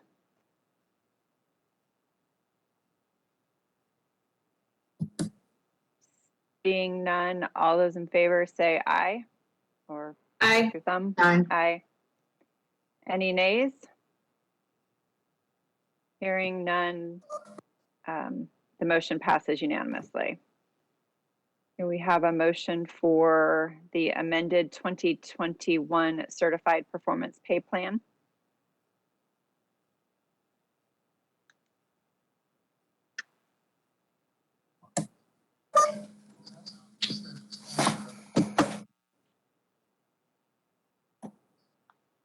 Do we have a motion for 6B? Oh, okay. All right. You didn't hear me. I said I would move that we approve 6B amended 2021 Certified Performance Pay Plan. Second. Thank you. There discussion or presentation on this item? Is this Ms. Moffett? 1 second, President O'Brien, it will be Dr. Smith. Oh, thank you. Sorry about that. President O'Brien, members of the governing board, I think I have what is a very quick presentation, but as I'm sitting here waiting for this to come up, I'm thinking maybe there should have been a little more front loading for the new board members. Mrs. Fisher has seen plans very similar to this, if not exactly like this in the past, so I don't think you'll be surprised her. And I hope, Ms. Paperman, you had a chance to look at it either in the Friday update or on the attached marked up performance pay plan to this agenda item. Very quickly, I just want to remind you about the performance pay committee. It's made up of teachers, administrators, and parents. We do have one parent opening right now. And I just want to say we had heard from several administrators and teachers wondering about one component of the plan, and that component is a requirement to have 20 professional development or professional responsibility hours. And so we came back together and met, and it was fairly quick. It was 45, 50-minute meeting, but had a proposal to amend the plan in 2 areas. So if you go to the next slide, Gary. If you remember the plan, or hopefully if you got a chance to look at it very recently, you know there's 3 components.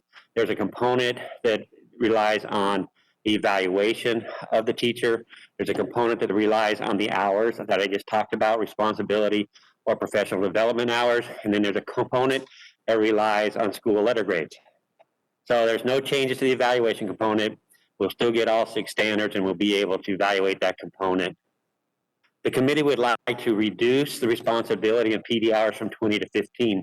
And this is, we feel like this is reflected to something we did last year. We did the same thing because we were literally virtual for most of the first quarter, all of it for some students. In addition, that even as we came back in person, many opportunities for earning these hours at schools are not available. So that's the first recommendation, is to reduce from 20 to 15. We also added a few suggestions for teachers, how teachers could obtain the hours in our current environment. Stuff like spending time outside the school day that you normally wouldn't do, like this doesn't include parent-teacher conferences, but you normally wouldn't do to meet with parents and students and follow up with people, technology training, and then time spent a lot of times at night, teachers doing recordings or other stuff to prepare for teaching on dual platforms when we were in that environment. So we added those to the plan, and then we had a specific statement for using the previous year's letter grades if the state does not provide new letter grades. We've done this previously. We did it actually last year because obviously we did not have letter grades. We brought that amendment back to the board last year. And then finally, a statement saying that if we do use the previous year's letter grade, we don't have to wait for the state to pay that part of the plan. The current plan has 2 payments in it. If we do use the previous year's letter grades, we would make 1 payment sometime in first or second week in June. And that's pretty much what I have before you. I'll be willing to take any questions. Board members, are there any questions for Dr. Smith? I just have a comment, President Ryan, is that okay? Yes, ma'am. I appreciate you explaining that, and perhaps could you just go over one more time the professional hours? Because I'm going to guess that maybe this school year there's been opportunities to get that done in the first 7 weeks of school. But I'm just saying, could you just clarify that for me one more time? President O'Brien and Ms. Ordway, certainly. Basically, many years ago, we had this category. It was just professional responsibility hours. That'd be hours that you spent outside the normal school day that help support your school or your school students.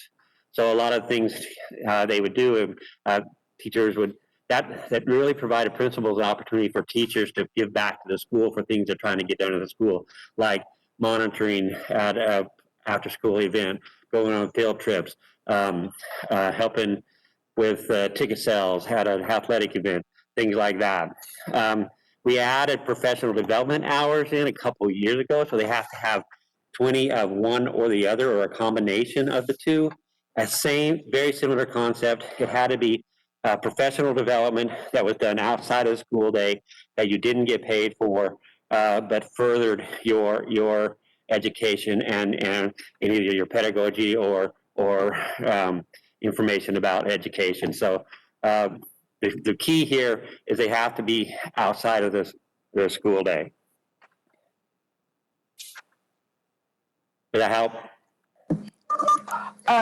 Actually, that was great. I did understand it the first time, but I just wanted a little bit louder clarification because that was and is always, especially this year, however, something that our teachers sometimes are a little unclear about. So I really appreciate the clarification. Any other questions, board members?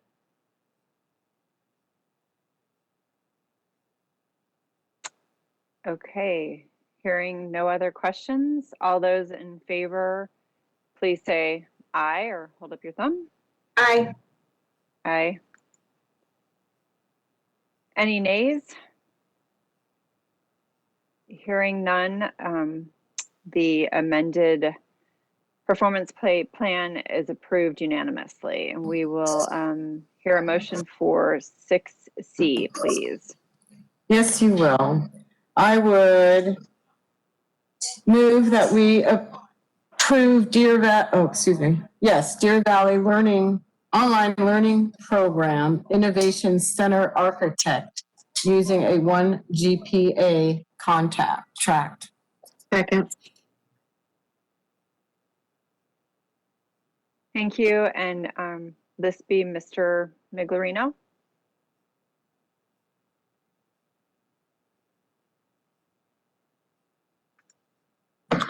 Good evening, President O'Brien, members of the board, Dr. Finch. We have been sharing information regarding the proposed Innovation Center over the past couple months. And just as a recap, this goes back to when the Citizens Advisory Committee was preparing for the 2019 bond election. We had included some instruction-related facility improvements, and the Innovation Center was included on the list of those projects so that the Deer Valley Online Learning Program would have a place to be able to house their staff. We envision this to be something that we will define. So Innovation Center could have different meanings to different individuals.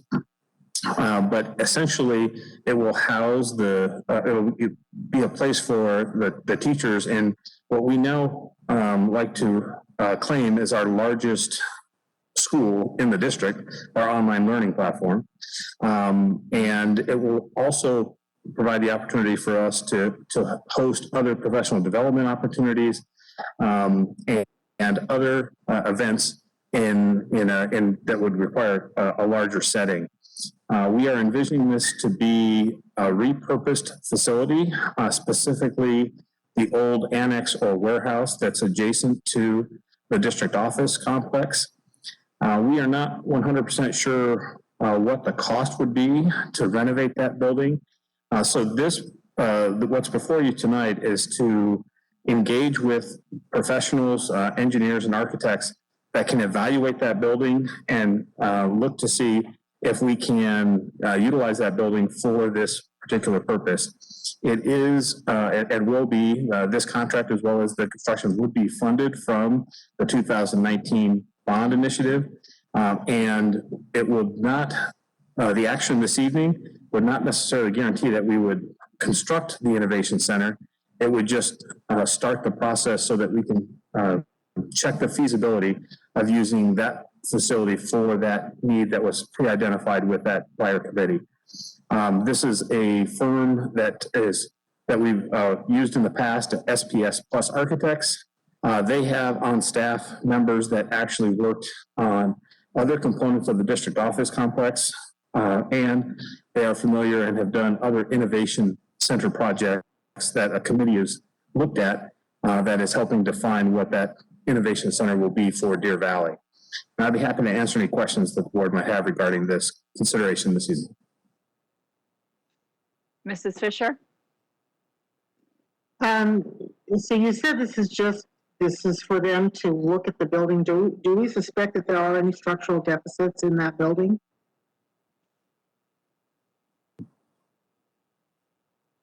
President O'Brien, Ms. Fisher, the building has been, the main portion of the building has not been occupied with occupants for some time. So we don't have any speculation, but it is a very structurally sound building. It is a block building with concrete roof. So it, but in terms of all of the amenities that would be necessary, it was constructed at a time that doesn't meet American with Disability Act requirements. So ADA was not a consideration when it was constructed. So there are some code issues that I think that will be of a challenge for us to bring the building up to the current codes. But from a deficiency in the actual building itself, we're not suspecting that just based on the construction type. So based on the document attached, it says construction costs to be up to $1.7 million. But then it goes on for what their scope is, and including helping bid. Do we have alternative plans if that location is not adequate, or is 1.7 million period for them to look at this and give us our basic plans?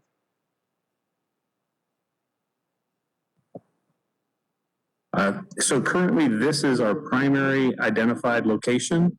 But if this, for some reason, would not be feasible with the construction dollars that we've identified, then we would have to seek an alternative location. Currently, the staff for DVOA and DVOD are in various locations throughout the district. And so we could repurpose another facility potentially, but that would not be our first choice because the space is not of the same configuration of this particular facility.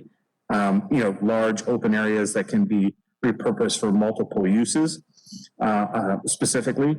And right now it would repurpose a space that's being, I can't say it's not being used right now, but it would be for a more productive use if it was to be repurposed. Okay, thank you. Are there any other questions from board members? I just have a clarification quickly. Okay. Mr. Miglerino, not to beat a dead horse, but I'm going to make the same request of you that I did at the last meeting when we discussed this. We talked about a potential $4.5 million budget shortfall at the beginning of the meeting. And so, for those community members who might not understand the boundaries that we have to use the money for our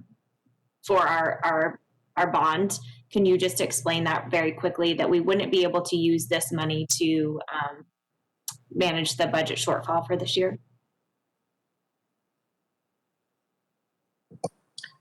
President O'Brien, Ms. Reed, yes, thank you for bringing that up once again. I did mention that it was a 2019 bond initiative, but I didn't clarify that in the bond, those are for capital improvements and reserved specifically for capital improvements. And those funds could not be used for the operation dollars that we spoke of earlier in this meeting. So as Ms. Mock was presenting the M&O or the maintenance and operation budget and the potential shortfall there, the 2019 bond that the voters approved, those initiatives were pre-identified, and we are subject to do those projects as they were identified in the voter approved pamphlet. And specifically by statute, they cannot be for operational expenses. So it is for tangible improvements. We do know that even once the pandemic is at a different status than it is today, we think that we've always had an online presence. I think this is important. We were one of the first, at the time was called TAP B pilot. We were one of the first 7 districts in the state to have an online program. And so it has been in existence since about the early 2004, 2005 timeframe. And we will continue to have some form of online program, and maybe at a greater extent. And I don't want to give the illusion that we predicted this with the Citizens Committee that included the Innovation Center in the bond. We did not predict the pandemic. We did not predict the increase in online enrollment as to what we've seen over the last 9 months. But this has certainly accelerated this project because we think that there will be an increased need for online support for students going forward. But it will be funded from the 2019 bond, restricted for those purposes. Thank you so much. Mrs. Ordway, do you have any questions? I do not. I am fully understanding the scope of what our motion is, and I look forward to voting. Mrs. Paperman, do you have any questions? No questions. Thank you. And Mr. Miglerino, just for clarification, can you clarify the amount that we would be approving tonight for the architect? President O'Brien, so the architectural contract is $121,500, I believe. I'm going from memory. And a portion of that would be construction administration. About 25% of it, I think, is construction administration. It's outlined in the proposal. That would be realized, a portion of that $121,000 would only be realized if the feasibility study was unable to determine that that building wasn't suitable for the purpose. So we wouldn't spend all $121,500 if we didn't construct the Innovation Center in that particular building. Thank you, Mr. Miglerino. Seeing no other questions, then I would call for the vote. All those in favor say aye. Aye. Aye. Aye. Any against? Hearing none, the motion passes unanimously. And we will move on to item 6D, please. I move that we approve action item 6D, the approval of additional sick leave, COVID leave. I second. Thank you. And Mrs. Moffett? Ready? No additional information other than what's included there in the action item and what was presented in the earlier report. Thank you. Board members, do we have any questions on this action item?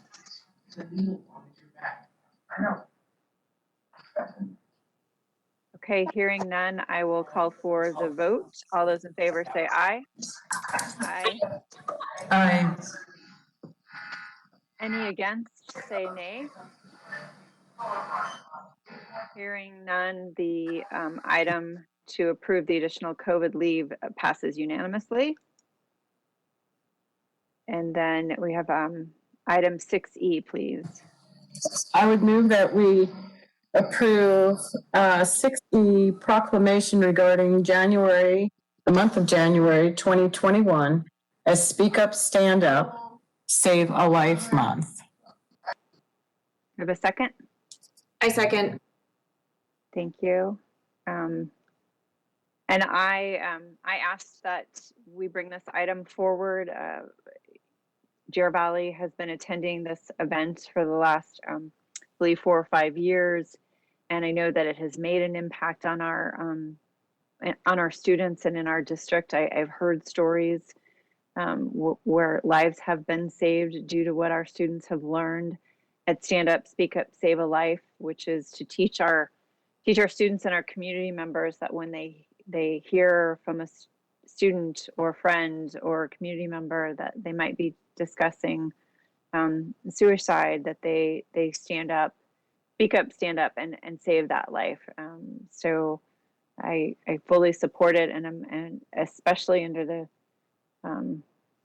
situation that we're in with our pandemic and what we've all been going through. I think it's more important now than maybe it has even been in past years. So with that, that's why I asked to bring it forward.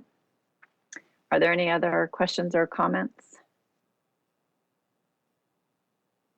Seeing none. Oh, I go just ahead. want to thank you for bringing it forward. This is one of the biggest tragedies facing our youth today. It's actually facing our whole state. It's one of the highest percentages of deaths. I believe the last statistic I saw was like at 8%.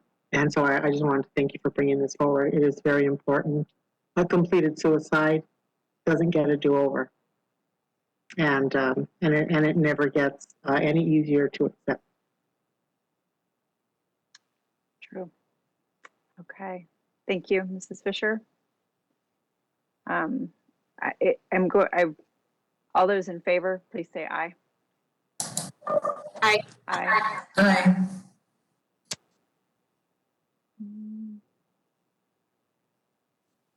Aye. Sheila, will you read the proclamation? I mean, sorry, Sheila, are you recording the votes? My vote didn't come up. And I can read the proclamation. Whereas the Speak Up, Stand Up, Save a Life moment presents an ideal opportunity to help bridge the gap between young people and our local community, government, and law enforcement in a positive way. And whereas our local schools are facing preventable suicides and tragedies that may include warning signs in person or online, but bystanders and friends remain silent among threats or cries for help. And whereas our young people can be empowered to report concerning posts or comments to school representatives or law enforcement, and adults can receive training to help spread the message it is okay to care enough to speak up, stand up, and save a life. And whereas more than 4,500 Arizona students from 157 public, charter, private, and tribal schools have learned the message and created student-led impact projects in their schools and communities that have impacted over 400,000 youth in the state of Arizona. Now, therefore, we, Kimberly Fisher, Ann O'Brien, Ann Elizabeth Ordway, Jenny Paperman, and Julie Reed, by virtue of the authority vested in us as the governing board of Deer Valley Unified School District, do hereby proclaim the month of January 2021 as Speak Up, Stand Up, Save a Life Month. So thank you all. The motion passed unanimously 5-0. Governing board reports. Do you like to begin, Mrs. Reed? Thank you. I'll keep it very quick. I just hope that everybody was able to enjoy their holiday season with their loved ones, and I hope that our teachers and our staff were able to relax and decompress a little bit. I just want to thank our teachers and staff who have been virtual for all this week and last week for the excellent job you've done. I know that it has been pretty seamless for my kids, except for those children of mine who decided not to do any of their work last week and had to make it up all weekend. So parents that had kiddos that did the same thing, I just want you to know I was right there in that same boat with you, working hard all weekend to get my kids caught up too. But I know that doing virtual for all definitely requires more of our teachers with lesson planning on the weekends and going into the evening and answering questions. And so I want you to know that I see you and I recognize the work that you've done. To all of our parents, thank you for stepping in and filling the gap and helping us make virtual for all as successful as possible the last 2 weeks and next week for our high schoolers. And I hope that everybody stays safe and stays healthy. Thank you. Mrs. Paperman?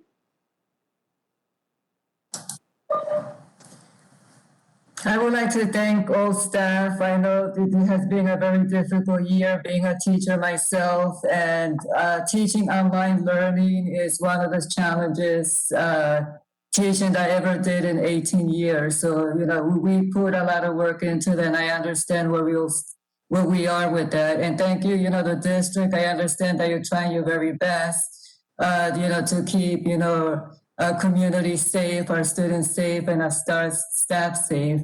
I just hope, that we will continue to build relationship, so everyone, can have a voice, so we can have peace, with parents and teachers, listen to their concerns. And I hope that, that we will move forward with the year. Thank you. Mrs. Fisher?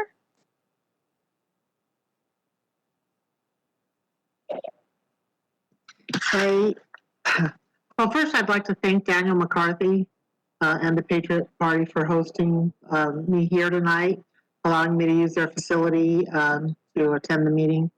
And I'd also like to thank our voters for putting their confidence in me. And I do plan on serving them very much so, diligently. The third thing I have, one of the public records requests that I had put in and did receive from Valley Schools is the financial statements for our trust. The reason I did that is I wanted to get an idea of looking at what we have. I got 2 sets. The earlier one, I'm sure, was prior to funding, was roughly $29 million within the 3 trusts. The reason I did that and I wanted to look, a couple of years ago, our relationship with Valley Schools changed. We used to be, I guess we are still a founding member, and we do still attend their board meetings, their governing or their trust board meetings. But those meetings are to manage the overall trust pool, the full pool. I wanted to inquire if Deer Valley has moved towards establishing our own trust board to manage our 3 trusts. Generally, when you have a trust or you have multiple trusts, there is generally a trust board. It is a kind of like a sub board of the governing board.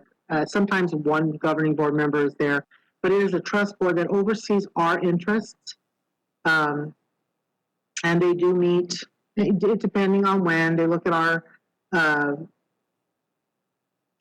our experiences, they look at the direction we're going.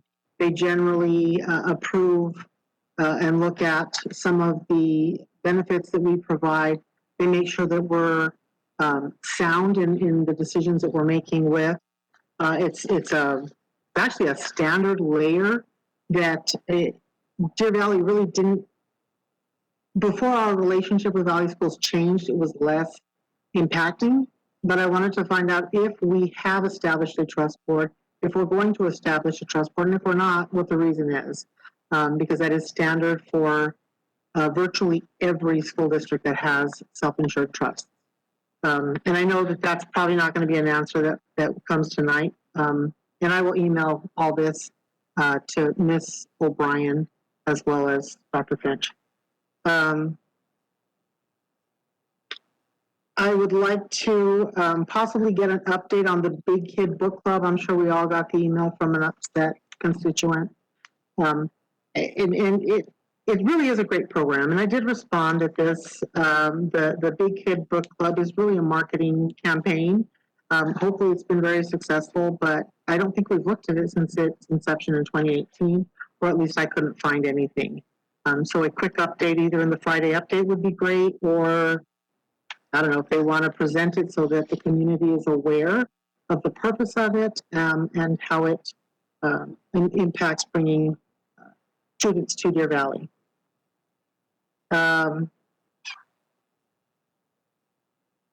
My number 5 is bullying.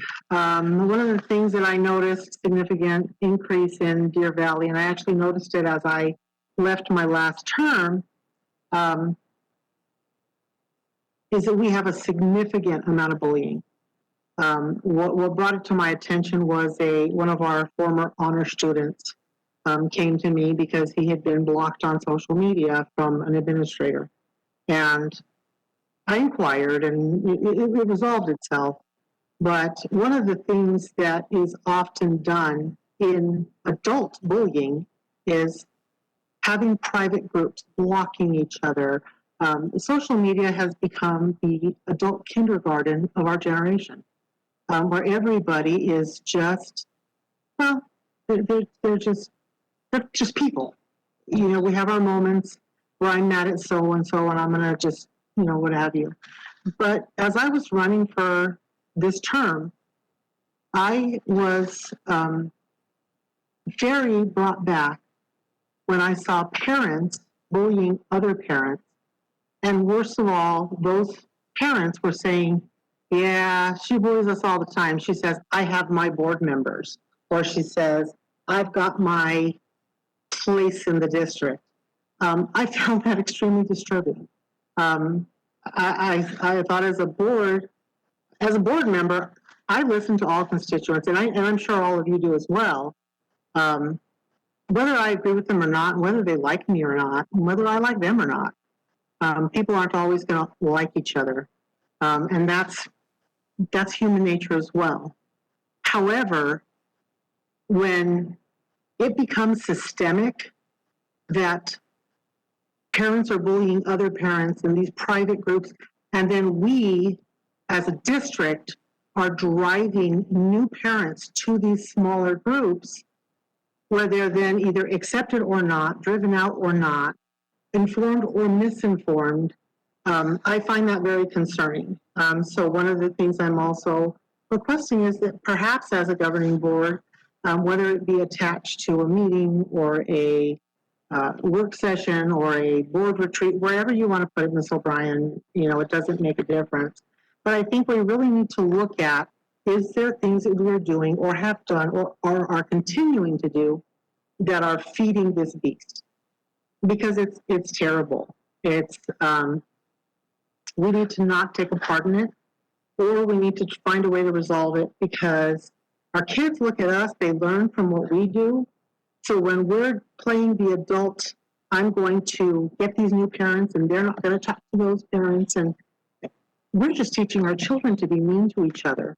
And then we want them not to be in a situation where they're even contemplating suicide. I'm sorry, but if you're a student in the class and all of a sudden you have all these other individuals that are, you're shut out, a student, there's a lot of suicides that are driven by that. Hopefully none of the adults are at that level, but we're teaching our children to do it. So it's just another discussion I would like to have. I'm going to combine the last two. It's policies and the Friday update. I would like to request a, put it how you want, or like I said, a board retreat discussion, whatever works best, with policies BBA, BCA, BHC, BHD, BIA. One of the things that's pointed out all the time is that the governing board's primary job, and it is true, is to make sure that we have sound policies. More important is that our policies are followed by everyone. A policy has to apply to the top level, the superintendent, all the way down to the new hire. And if our policies are written in a way that they require an employee to not follow them, then there's a problem with our policy. So I'm asking that we take a look, if needed, correct anything that needs to be done, or at least have that discussion. That attaches to the Friday update, mostly because when I was on the board before, we had, in multiple points, had questioned the Friday update. We asked for information here in a board meeting and are repeatedly told, well, we'll get to you in a Friday update. And sometimes that's perfectly fine. Sometimes it's just basic information one of us has asked for. However, one of the other things that came up is that Friday update a discoverable public document? And the answer we had received back then was that yes, it is. It was, of course, we would have to redact anything that was legal.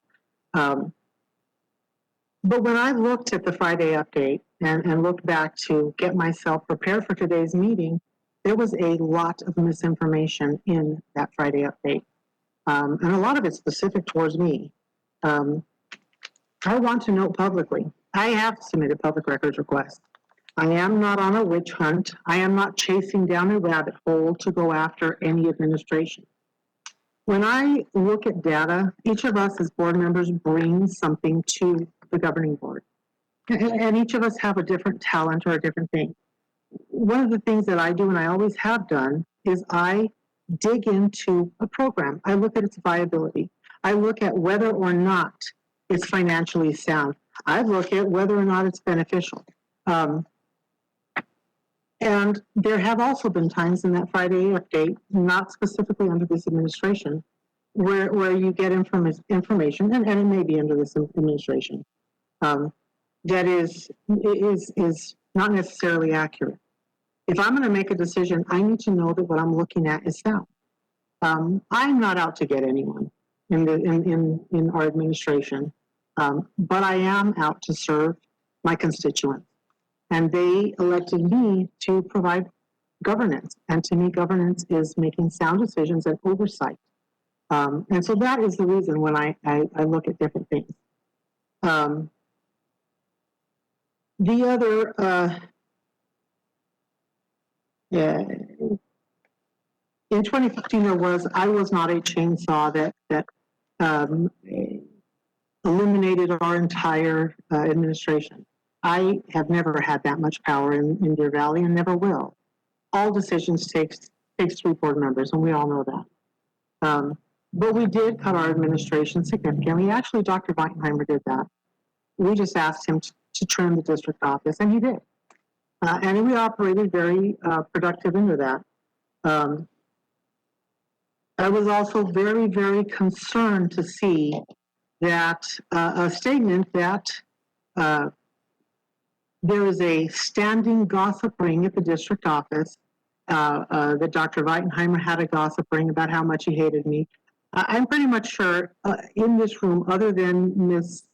Reed, Ms. Paperman, and Dr. Dr. Finch, we all know that Dr. Weitenheimer had a board member that was much more problematic than me, because he cussed people out like on the dais. But I'm going to open up, so long as BHC exists.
students that are more courageous to say something. And in this time where we have had to be, for whatever reasons, in a home, in a shelter for that matter, or in homes that maybe we shouldn't be in, but we can't, the opportunity to go to their campus has not been there.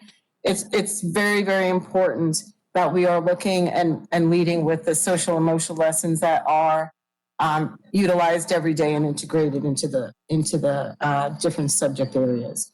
So thank you to everyone that's part of our district. And we move into this 21 side of the 20 without having to look back at ugly, and we just build on the things that that we've worked so hard for. So I don't know, this is for Jim Miglerino. You count up the 100 million hours that, whatever the real number is, that that you guys have spent on making sure that we're safe and sound. And I will give you the prize. So with that, thank you, Mrs. O'Brien. Oh, Thank you, Mrs. Ordway. I will keep it very brief and, as usual, say thank you for the enormous job that everybody is doing in our district. I thank you to Barb Urban staff, community ed, who had students over the holiday break, as well as to all the folks these couple of weeks while we are in our short virtual learning, who are doing jobs that they don't normally do, our bus drivers and food service workers who are helping out with our free, safe learning space. So I continue to believe that we are the best school district in Arizona, and are providing the very best to our students. So thank you so much, and I appreciate all the hard work for into tonight's presentation on our return to school, Dr. Zerbach and all of the cabinet members. So thank you. Welcome to Mrs. Paperman, and welcome back to Mrs. Fisher. Our future meetings are posted. Oh, I'm going to jump ahead because now it is Dr. Finch's turn for his report. Sorry about that.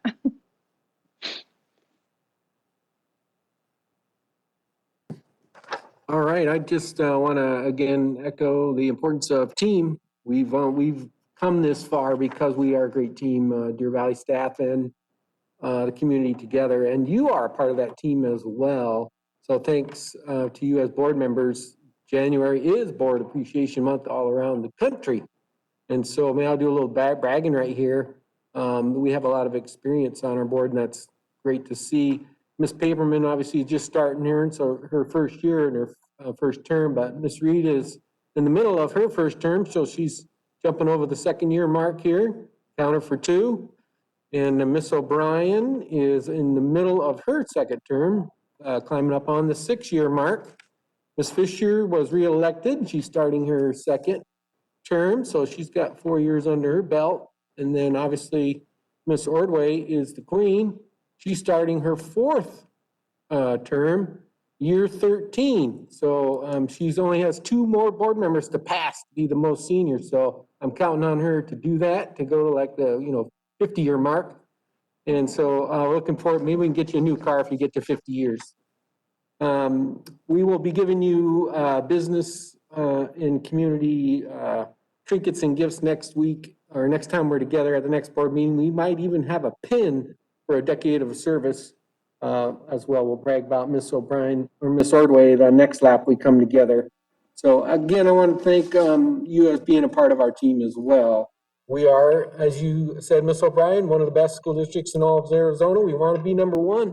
That's our drive, and we are well on that way. The state of the district will be coming out here pretty soon this week. That's what I do every year, and so it's kind of my tradition. I've been doing it for 20-some years, and so I'll continue with that. And I just want to toot our horn again. I'm convinced that Deer Valley will only march to number 1 if our interventions are effective. So how the districts in Arizona handle learning loss will be the difference between going forward and going backwards. And I'm convinced, again, that Deer Valley has we have the corner on this topic and this concept, and we will be helping other school districts help fill those learning gaps. But PLCs are a major piece of that puzzle. And thanks to former board who voted on that to cut that time out so we could concentrate on learning loss and interventions. And it's going to make a big difference into our future. And I look forward to a brighter 2021. So thanks again for your part of being part of the team in Deer Valley, making this great. Thank you. Did you want me to Thank make a you. motion to adjourn the meeting, Mrs. O'Brien? I was just going to say that board meetings, future board meetings are posted, and yes, could we have a motion to adjourn? By President O'Brien, I would like to make a motion to adjourn the meeting at 9:37 p.m. I'll second We it. have we have a second. All those in favor, say aye. Aye. Aye, and we are adjourned. Thank you all. Have a good evening. X marks the spot. Leave the meeting. Are you?